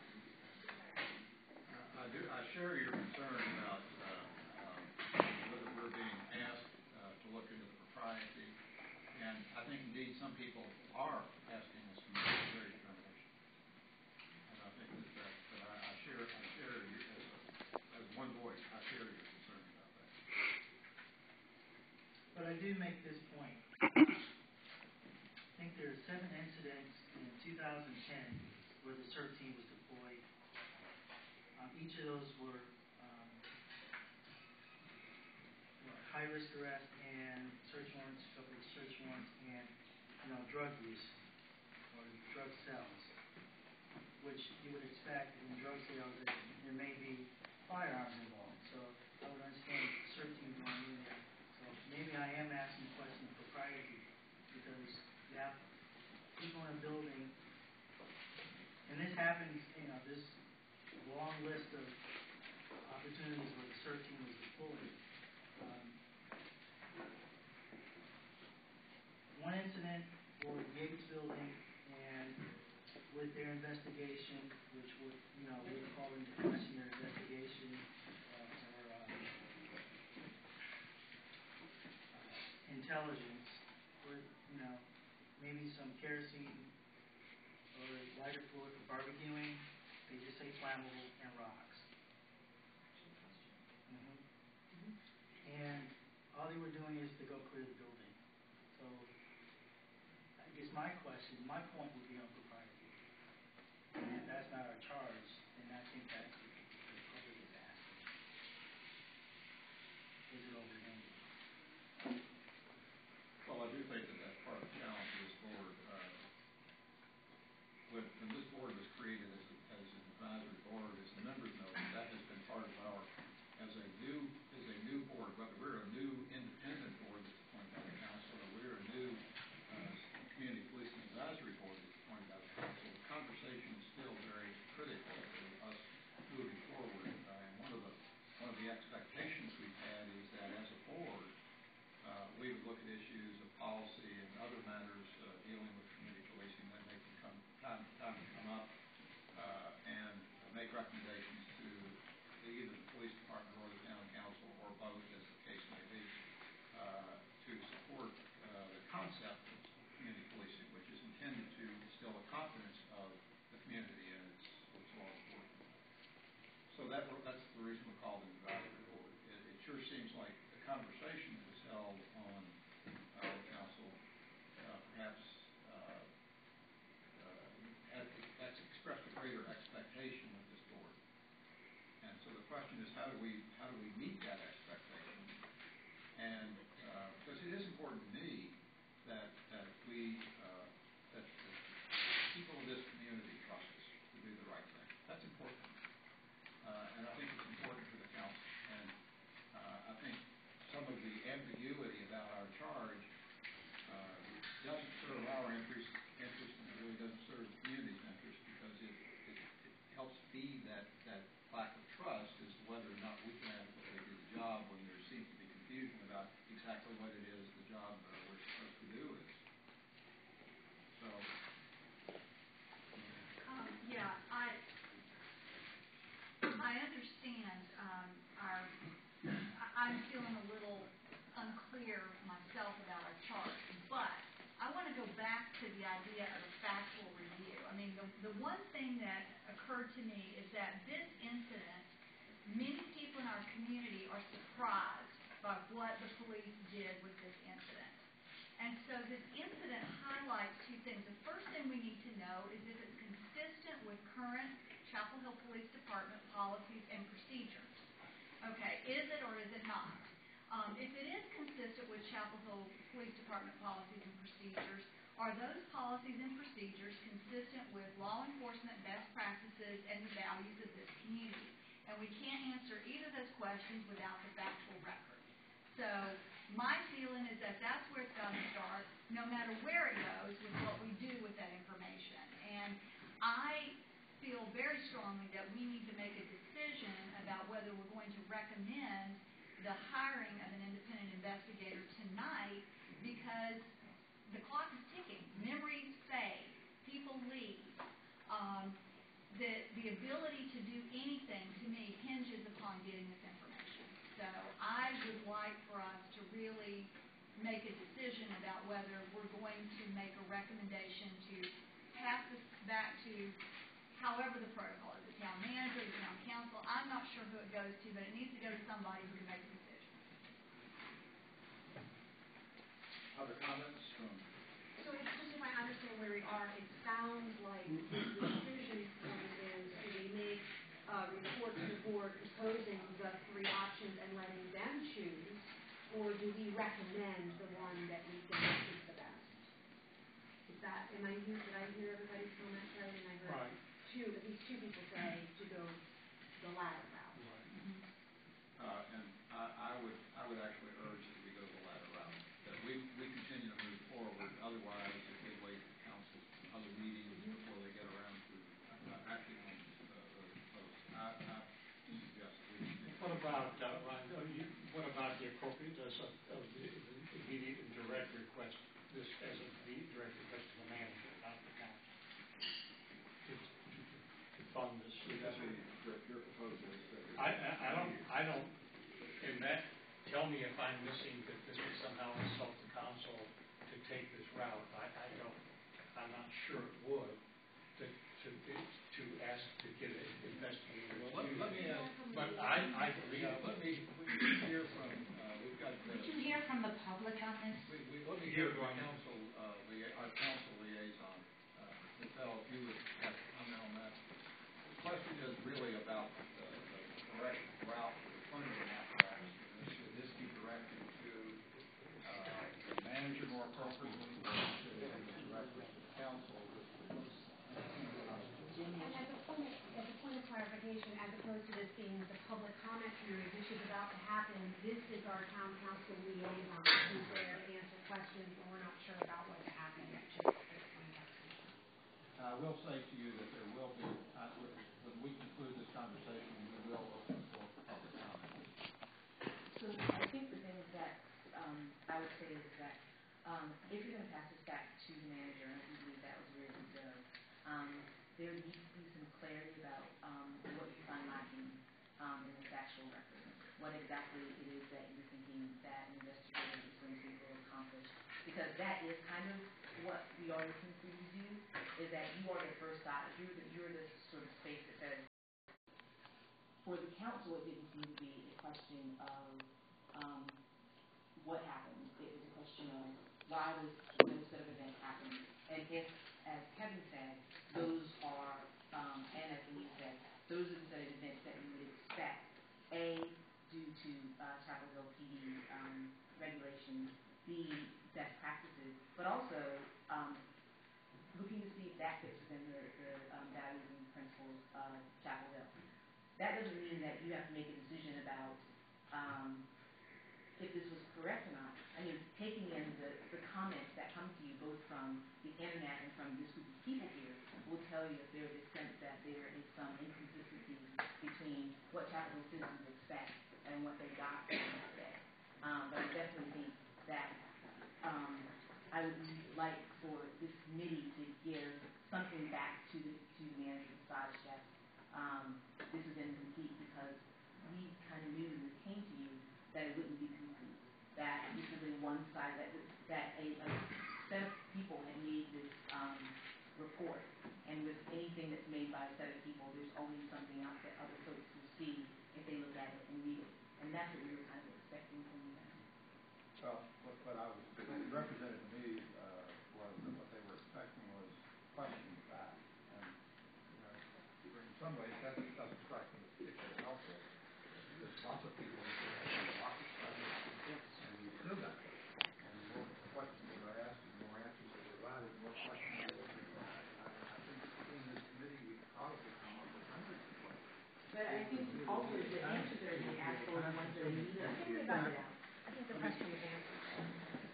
Yeah, so it would be a time-consuming process in terms of us to put together what you suggest, all the questions that would serve as a justification for us to request the funding that would support investigators. So I'm just no, I don't think I'm being clear. I guess what I'm saying is that there are some specific things that you are saying that there are areas that haven't been adequately investigated. So Ms. Smith suggested the idea that there was a conversation with a police officer who was on service on Sunday, but that conversation didn't get to the chief, even though this was a very big event going on in Chapel Hill at that moment, and also whether that conversation would have had an impact on the decision to make the final. So that seems to be a piece that didn't even get raised until Monday. So part of this process, part of the entire conversation about this report is bringing out some of the spaces where there's missing information. I'm wondering if there might not even be more of those pieces in this room with the conversation with that happened with the folks that are here. And then once you get to those spaces, you've already identified one. There might be 4 or 5 spaces where you're saying, we as a group don't feel comfortable investigating these ambiguities. But I feel like I still trust this group, especially informed by the community, to try to help point out what those ambiguities are to the manager and to the chief, because I believe if they had already seen those blind spots, they would have filled them into the report.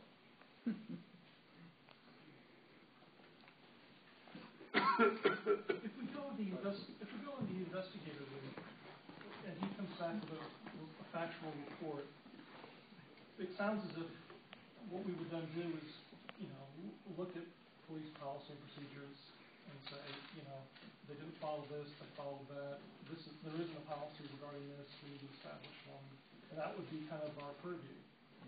Or the policy's wrong. Now, yeah, and what I'm not really very comfortable with is, seeing whether the police action kind of accorded with community values, because I don't know that I understand what Chapel Hill's community values are. I don't know that anywhere. So I'm not very comfortable with that idea. Well, I don't want to get ahead of ourselves about this, and I do think that could be part of the conversation.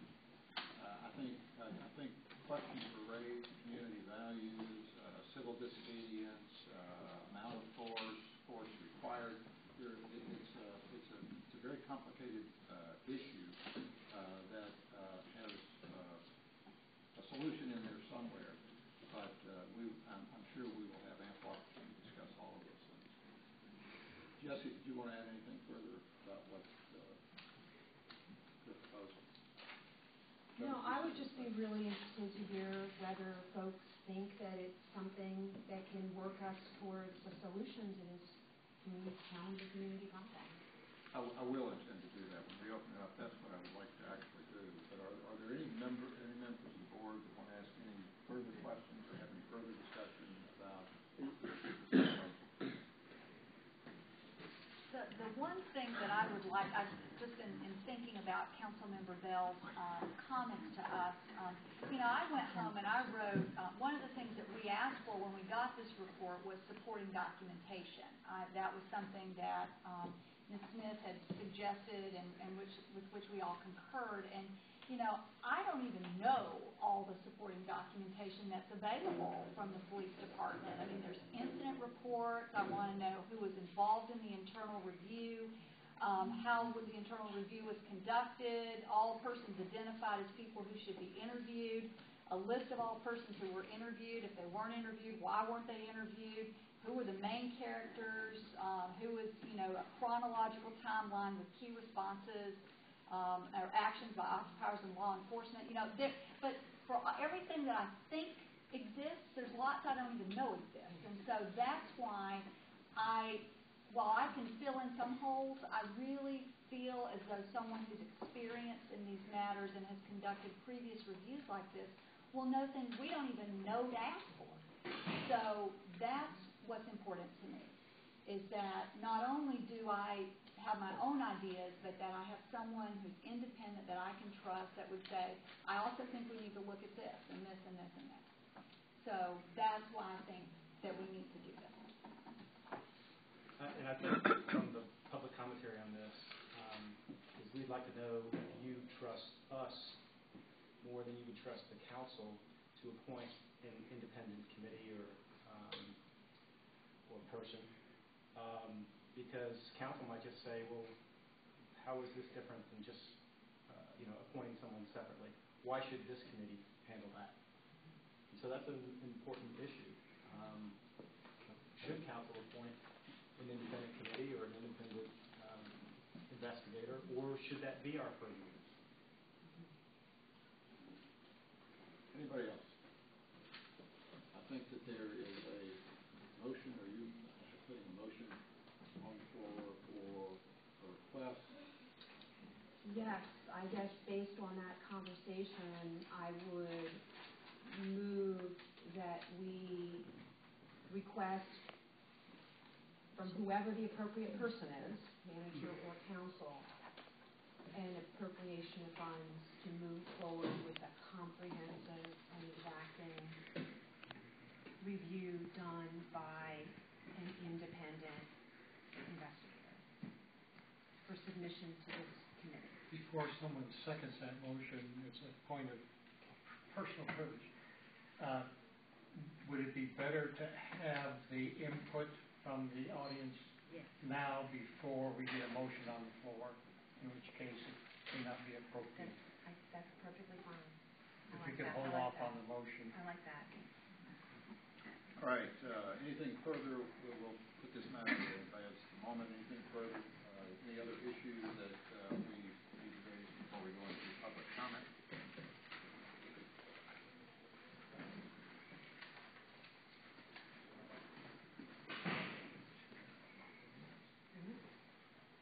All right, ladies and gentlemen, we are now going to take comments from the public. I do want to remind you once again about what I said earlier. We are going to I'm going to call you up one at a time. Each person who will speak will be given 3 minutes to speak. At the 2-minute mark, Kevin Hicks will give you finger up or some appropriate signal. You've got 1 minute left, and if you've got a lot of talking to do, please talk fast so that we can hold to that. And I want to give everybody the opportunity to speak. Also, please recognize that we have heard we've heard all the people who spoke on Monday night. So if you've spoken on Monday night, understand that what we would like to hear from you. We've heard the conversation Monday night, which was really about your concerns about the action. What we would like to hear tonight that would be most helpful to us is that look at how we as a board, can address this issue, something that you think would be positive toward bringing about a solution, and constructive recommendations that you're prepared to offer, and what you would like to see as a result of this, whether it's by us or by somebody else that makes the ultimate decision. What outcome is it that you would like to really see occur as a result of this process? So, the first person, Will Raymond. Good evening, Board. My name is Will Raymond. I'll try to make this as brief as possible, but I do want to respond to some comments by specifically by the chair and also this proposal. I've been around Chapel Hill for over 30 years, lived here about 23 years. I've seen the police handle basketball championships and Halloweens, serious incidents at Apple Chill. I was here for the Robertson Street incident. So I've seen a lot of policing. Over the last dozen years, I've been very involved in the town, and I have been to every strategy meeting that the police has had for this community policing. So I supported the appointment of Brian Curran. I supported the appointment of Chief Blue. I know every manager who was involved in making this decision. And it's clear to me that there was a failure in the system. This wasn't something of malice, but this was a system failure, and this is why you guys are squarely involved. A quick comment on why you are involved. This committee exists in lieu of a civilian review board because of extraordinary events in our community, and this is an extraordinary event. Over 30 years, people like Roscoe, I'm sure, will maybe agree with me, I hope. I never thought anything like this would happen in Chapel Hill. It's extraordinary. It requires extraordinary effort and extraordinary resources to resolve it. I'm concerned a little bit about a narrative that Chairman Bogle has, that there's only a few people who turn out for these things, and you're only hearing the same message over and over. I don't think that's the case. I will remind you that in Chapel Hill, who's led the way on many things, it's always a handful of people that get involved and get things moving. And that's going to be what's going to be before you. If you're expecting 1,000 people to show up, it's not going to happen. Okay, as part of this strategy, the police strategy, is a core part of it is communication and engagement in order to lead to intelligent policing. And I'd like to just comment on a few things. The decision that to insert CERT, if you look at the supporting documents, talks a lot about political beliefs, political posters, vile rhetoric, shot towards the police, and speculation about what happened in Oakland. These are political things. And so it's foundational. This is constitutional. This isn't an opinion by these people or myself. This is a constitutional right. Detaining a member of the press. This isn't an opinion. This isn't a Chapel Hill value. This is a constitutional right. I'm concerned that the report downplayed the real risk. There was a study of over 40,000 no-knock warrant-type things. You saw that, I think Keith or Kevin, you mentioned 7 or 8 in 2010. These are very dangerous incidents. Hundreds of people have been hurt or even killed in these kind of things. Deploying CERT is a very risky thing, even with the best trained people, but the report downplays that. And again, this has been touched upon. We were looking for proportional response. In the police procedures that Chapel Hill has, there's this idea of proportional response. We don't go to a traffic stop with machine guns, right? There's a certain expectation that what happened doesn't live up to it. So you've asked for some things to help you moving forward. I'd like to just remind you, we've been here before, by the way. I think the Robertson Street incident, it should be very informative. Let me ask you if you would move along.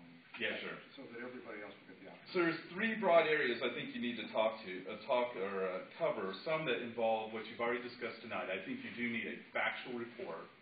I won't go into some of the factual things that you need to do, but all the questions should be collected and published so the public knows what's being asked, and the answers need to be published. And for God's sake, do not let the manager hire this investigator. That will be a problem. You need to hire them.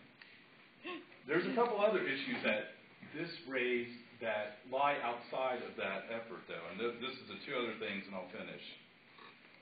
One thing that came out of this report that surprised me was that there was law enforcement at the anarchist book fair, that they were inserted into the anarchist book fair, and some intelligence was derived from that. I've had citizens ask me, Will, what do you think about that? And is this hearkening back to COINTELPRO and all that from back in the 70s, right? So we need some answers. Does Chapel Hill Police insert themselves into political groups? Who are these law enforcement people who are at the book fair? That's disturbing. And then the second thing you've heard a lot about, but the militarization of the police. I think a lot of people were surprised by the kind of weaponry, the kind of body armor, and the kind of capability that the police department had. And I think it's very important that, separate of everything else, you guys look into what's its capability, and explain why we have it. And is it really necessary? And if it's necessary, why, under what policy reasons it will be deployed. So I appreciate you listening to me. There's always going to be the same 20 people or 30 people. That's just the way of it. And I look forward to seeing the results of your efforts. Thank you very much. Thank you. Well, here. Mr. Chair, I think did we mention that if they don't have every word they're thinking tonight, they can communicate it to us by other means. Wes here.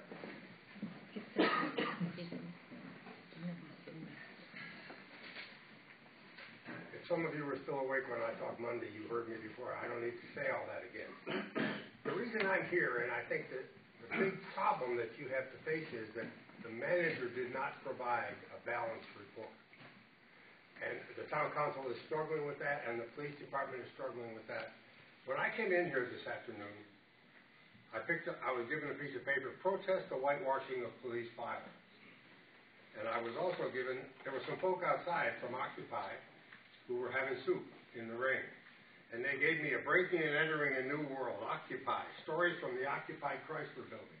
I'm pretty sure that nobody from the police department, and certainly not from the manager's office, in the preparation of this report, had any contact that I've observed from Occupy.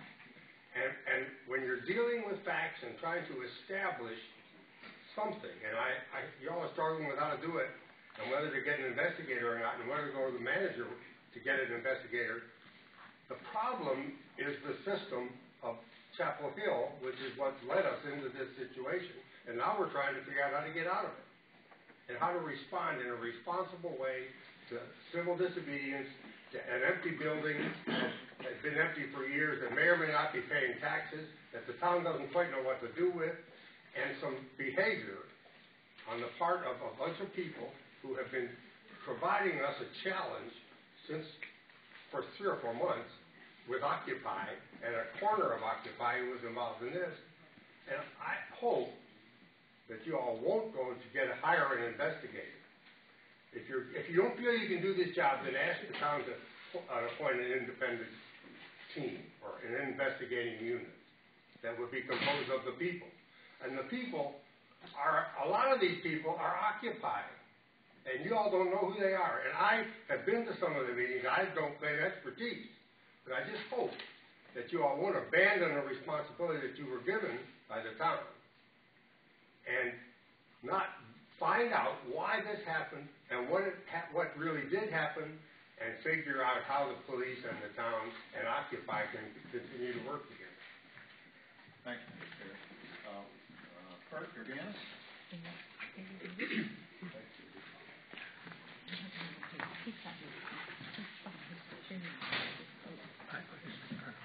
First, I would like to thank the committee members for doing what a lot of the citizens don't do, which is participate in our government and the functions that are required to make it work for the people. And I know that it's a volunteer position. None of you are being paid, so thank you very much. I have to tell you that the proceedings that I've seen tonight have reinforced my feeling that you will do the job well. And I sat in on one of your meetings a month or so ago, and I have to say that I was disappointed at first that you referred the report to come directly to the council, but after I thought about it, I thought, that's the right thing, because what you all said to me made sense. And Mr. Kitchen asked, would we have confidence if you all hired an investigator? And I would like to say yes, I would have confidence if you did. I would have no confidence if the town manager hires an investigator. I think the town manager exhibited his position in adopting that report and saying that everything was hunky-dory. As a citizen, that alarms me, and I can't even tell you how much. I've already spoken to the town council before. I'm not going to reiterate the points that I made, but I'd like to say that I occupy, and because the occupation of the Yates building took place, and I didn't really approve of that move, I went by there and I looked around at about 12 o'clock on the day of the raid, and there were 6 or 7 people standing around outside. 3 or 4 of them I knew, and others that I didn't know, and they were young and old, and they were just average people. And I thought, okay, well, that looks fairly benign, you know, nothing going on weird. And I came back in about an hour and a half, and there was nobody there. The garage door was open, and there was a woman who was sweeping inside the building. And I thought, okay, well, you know, this is about as low-key as it gets. And to me, you're not hearing this from anybody. You're hearing about these dangerous anarchists. And to me, that is a mischaracterization of the people I know who I work with at Occupy. And I hope that you will ask the town council, not the manager, who could slow this down to a crawl, for the funds to hire an investigator, and I trust you to make the right decisions. All right, thank you. Barry Freeman?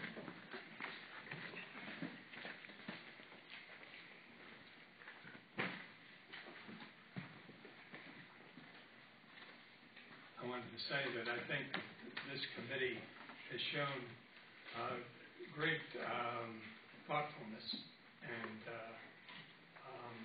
application to the job in the way in which you've approached it. I honor what you're doing here. I think you're doing a very good thing. I was a member of the Citizens Advisory Board before it became official, and I helped set up the advisory board. And it gives me great satisfaction to feel that the board has come together and is a board like you are. About the issue, I only can add to what the previous three speakers have said, that the approach that you're deciding on to get an investigator who is responsible to you and who is chosen by you to get the facts, bring them back, and then make some suggestions about policy and the police approach. I agree that the town manager should not be involved in that process. I think that there will be a great effort made to interpose him in this. I think town council may try and do that. In any case, he will try to do that himself. And I think you need to be on your guard and be very clear in how you present this, so that you do not get caught in a position where you're outplayed by the manager. That's all I have to say. Thank you, Mr. Freeman. John Paul McClellan.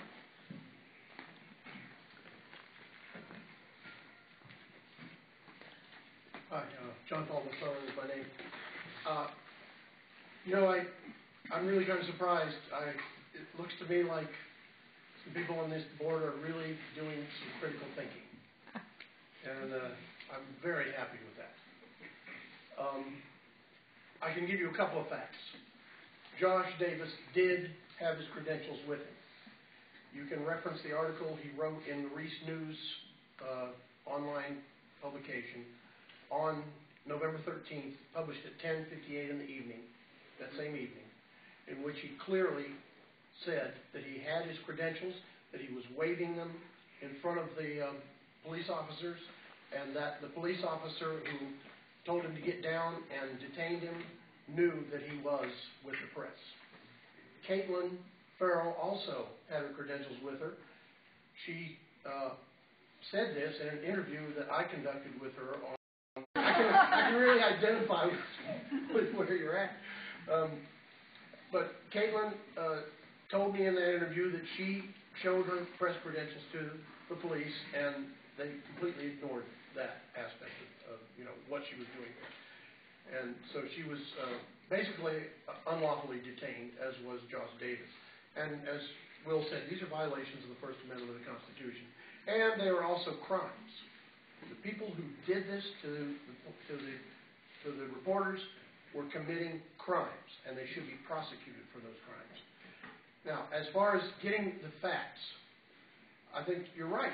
Somebody has to gather up these facts, and there's a lot of work involved in that. I'm wondering if maybe you could, as a board, get as much information as you can together and see what it is that has to follow to get the rest of the information, and then look at hiring some outside individual to do that. Or maybe you might, at the end of your process, the recommendation you might make to the city council is that they need to put somebody on this task to really get the hard facts in this situation in order to come up with an answer. Because you're not going to get this by March 26th. It's just not going to happen. So you're going to have to get more information from all the people involved.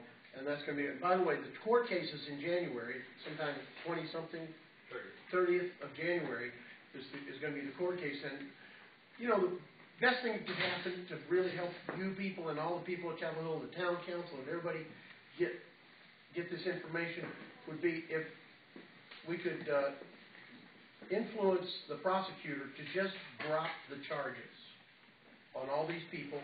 Then they could freely speak about the facts as they know them of what happened on that day. Something like that, or maybe some kind of agreement to have a simple trespassing charge with no jail time or something to make this thing move forward. Then we could have the truth get out. Just an idea. But I appreciate that you people are doing the critical thinking, and I hope you continue to do that. Thank you, Mr. McClellan. Miriam Thompson.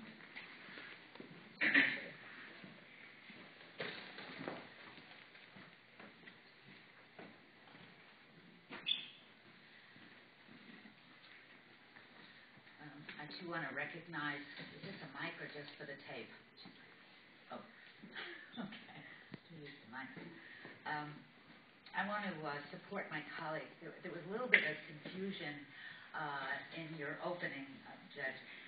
Namely, I want to make sure that this report goes back to our elected town council and not obviously goes back to the town manager who endorsed the police report. With staff, by the way. You don't have to. It would not have been the first time that I misspoke. That's all right. I just wanted to clarify. If I let any other. That's all right. I just wanted to clarify.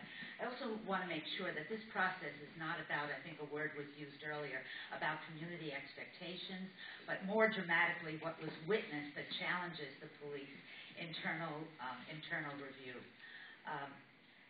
The question for me tonight, and I hope will be part of your deliberations and investigations and recommendations, and I want to hold off on the independent investigator because I do have to tell you, as you have said, that I think the community is expecting action now. We are putting our trust. Many of us supported an independent commission. We were persuaded that this committee could go forward. I don't think there should be a delay. I think if in the course of your work you think you need something in addition, we can suggest the Center for Civil Rights in the UNC campus that could do an investigation without charge. We could suggest the ACLU has done work like this without charge. But right now I think you need to show the community evidence the trust that was put in you by the town council. There were, and I'll tell you why I'm speeding this up, there were and are stakeholders that were party to the Yates occupation, that witnessed the Yates occupation, that can give you information now. And not just from these hearings, you can put it on the website. We can have places for you to go and hold hearings like you're doing in Hargraves, where you can capture and just advertise that you're looking for witnesses. We can bring those witnesses forward for you to interview. So I don't want anything to really hold up this process. But I do want to talk about something important that I hope will be part of your investigation, and that is there were community partners the police could have drawn upon to get information about what was going on inside and outside, not only from the witnesses, but people who could have helped ease the situation, negotiate the situation, mediate the situation, who had a lot more information about those who were occupying. And part of that is I hope you will investigate one of the driving forces of the occupation, and that is the property left vacant for almost 10 years, exhibiting a callous disregard of how our community was deprived of this property for social needs and/or job revenue building commercial enterprise. I think that has to be part of your conversation too. That was the context for the occupation. Whether you agree or not, you need to look at all the surrounding situations that drove this occupation. But I would like to see you, again, investigate, or we can make names available of people who actually were there, they're not here tonight, who were witnesses, not inside, not supported, but were actual witnesses, some of whom you may already know. We can make those available. And two, you need to find out, or in part of your recommendations, how it seems to me the police, instead of using AK-47s, can call upon community in situations of civil protest, not drug busts, but civil protest, and how we can bring together and accommodate a negotiation in good faith and honoring all parties concerned. Thank you. And by the way, I think John Paul's idea of recommending the disposition of the charges is a good one so that you can get a real story from those who are inside as well. Thank you, Ms. Thompson. Pam Gibson? Pam Gibson? Gary Wallach?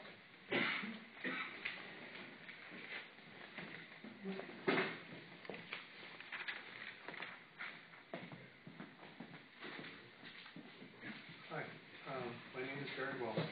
Thank you for allowing me to speak tonight. My first comment is that I really appreciate what you're doing. I'm somewhat taken aback in a pleasant way that you seem to be more concerned about finding out what really happened than the people at the meeting that I watched until all hours on Monday night. I don't know why they seem to be less interested in the facts than you did. I suspect it's because there are political entanglements where you can't criticize your police, particularly in public. And so they shifted the responsibility back to citizens who are unelected and don't have to worry about being elected. Having said that, I'm really glad that you are standing up and willing to look and see exactly what happened. There are a whole bunch of questions that I'm sure you all have come up with in your mind. I don't have to add to them. If you have a website, we can send it out. I would like to very much support the idea that Ms. Smith is proposing that there be an independent investigator. I think that will resolve a lot of the issues. Not sure that there will be a money problem, but the suggestion that maybe going to the ACLU and using some of their investigational powers of people might be a way to get around the other issue. Again, just thank you for what you're doing, and keep it up. Thank you, Mr. Wallach.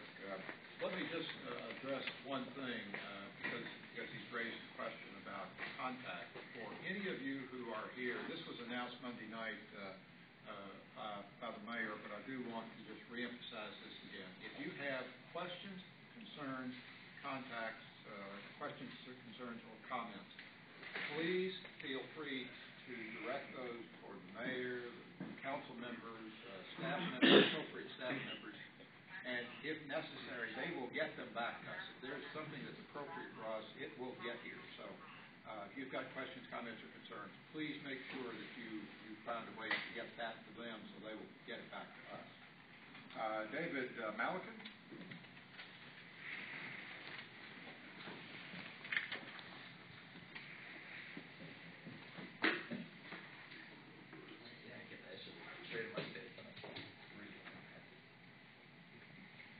Good evening. These comments were all kind of written on the fly, so please forgive any sort of continuity or coherence issues. Real quick, I'd like to first address some opening statements that were made. There was a statement along the lines of the town has hurt us. I would say no, they really haven't. Given the outcry for Jim Neal's proposed independent review, given the number of people who have repeatedly voiced this wish, and then seeing the way in which that was trounced on Monday's meeting, I would say the town really has not hurt us. Additionally, there was the statement that we offer solutions instead of grievances and questions. To that, I'd kind of like to reply with Lemony Snicket's observation 9 and 10 from his 13 observations on Occupy Wall Street, which are people gathering in the streets feeling wrong tend to be loud, as it is difficult to make oneself heard on the other side of an impressive edifice. 10. It is not always the job of people shouting outside impressive buildings to solve problems. It is often the job of the people inside who have paper, pens, desks, and an impressive view. Now, to finish up with that, what I would like to see out of this is an independent review, not just an investigator. I think that one independent investigator is great. I think that that's a step in the right direction, but I think in order to maximize transparency and propriety, it would be to have a full panel of independent people. Now, why, and I think this should be appointed by you. Why should the council appoint independent review of the investigation? Because we've heard from our elected officials repeatedly that in the case of Penny Rich, she doesn't know what an independent investigation is. We've heard from Donna Bell that she thinks it's redundant. Personally, I think with such a clear-cut lack of understanding on their part, it can't be up to them.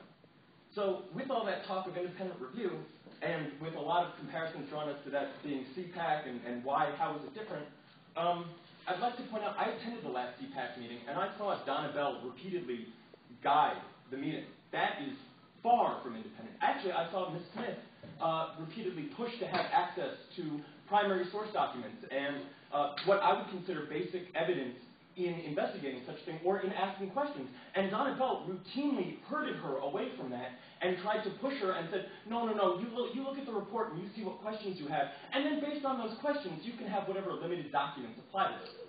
That's horrific. Beyond that, and I understand, I think she had a role in creating the committee, and, as you've seen with U.S. foreign policy, when you have a hammer, everything looks like a nail, and I can understand there being, a really important and a really, driving force on her part to want to see the committee do what it was designed to do, but I think this may not necessarily be the time for it to do that. Additionally, today she said she was unclear on there being factual inconsistencies or, again, the need for an additional follow-up, but then she acknowledged it was one-sided. So there seems to be a lot of misunderstanding on that. I mean, we can look at the presentation on Monday. It wasn't a trial. It wasn't a review. It was literally a presentation. And at that presentation, we saw between Kleinschmidt and I don't know Lauren's last name, there was a huge discrepancy over phone calls and texts to the point that it looked like people were trying to disown things that may or may not have happened. There was all sorts of issues with that. Police Chief Blue acknowledged that Dan Coleman's understanding of omitted evidence from a police report was correct. In addition to that, that report disavowing contact with DHS, Department of Homeland Security, but at the press conference that happened immediately after Yates, there were at least 2 statements made by Blue that seemed to indicate that there had been at least some contact with DHS or something that he could not fully state to because of things going on. That's something that really bothers me. Finally, in looking at the reporters, one town council member said he didn't want to apologize because these were people who had been doing X, Y, Z in the building. When it was pointed out that he was lumping people together, he basically said, I don't care. That's another huge issue. Finally, just looking at the whole politicization of this, I'm not an anarchist. I have no words to express the horror at reading the justification of the political justification to undertake these actions. I mean, when I read a textbook, when I look back at my 8th grade history class, when I was reading a textbook on the McCarthy scare, it's absurd. I mean, it's a witch hunt. It reads no different than the Salem witch trials, and it's like, here we are set to repeat history all over again at the behest of people who don't want us to look into events that they have a duty to examine for us, the citizenry. Thank you. All right, thank you. Jim Ward?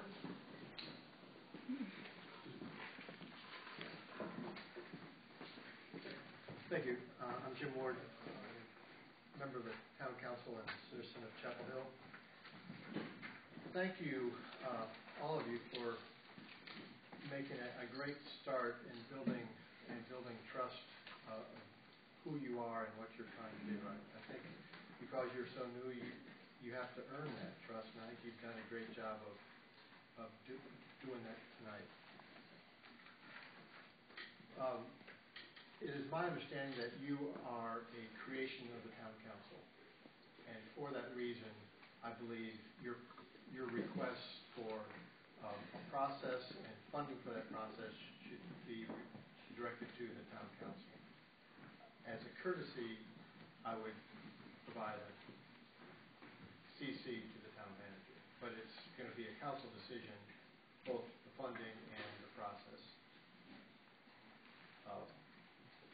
And based on the conversation that I've witnessed tonight, it would be helpful, I think, for you to spell out in that so that other council members who aren't here and town staff understand what your sense of what the options are before you, 1, 2, 3, and maybe by the time you get through this, there's some others, and why you think, and I think it's important for you to give us the best advice you can as to which one you think which direction we should go, which options we should pick, and identify to the extent that you can the pros and the cons, the limitations, and so forth.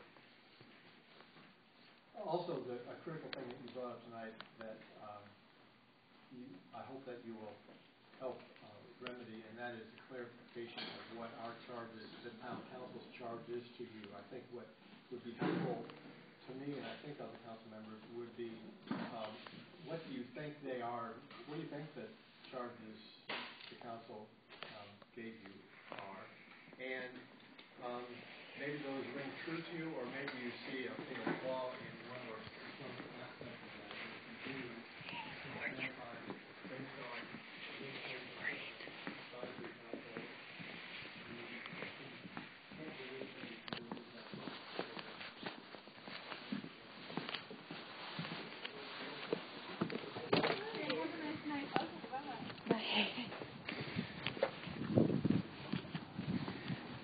So I had to leave because I have to plug my phone in. My battery's dying. But wasn't David's speech awesome? He's amazing. He's so good at that.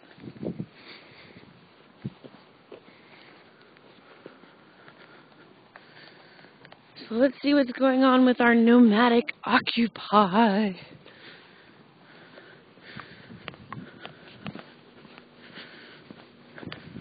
How's it going?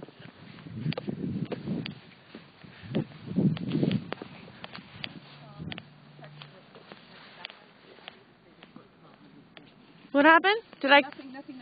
Oh. You're good. I'm giving my instructions. Okay. Hey! How's it going? How are you? Good. So I just saw David give his speech and it was awesome. Really? Oh yeah.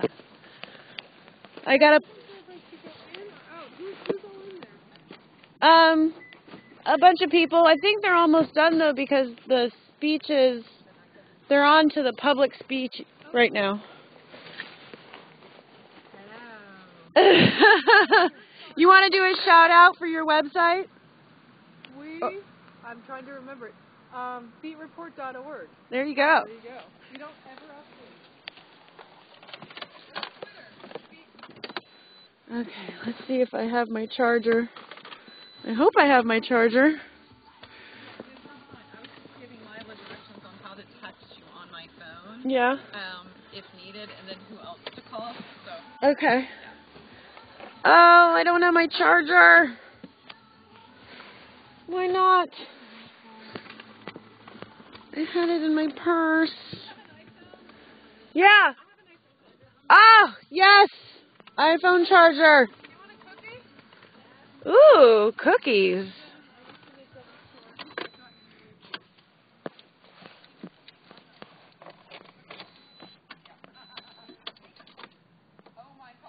Bacon flavored cookies.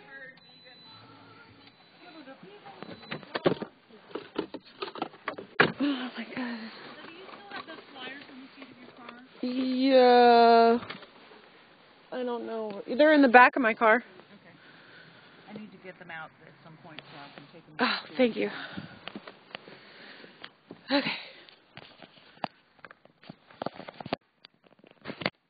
Let's see here. Do do do do do do do do do do do.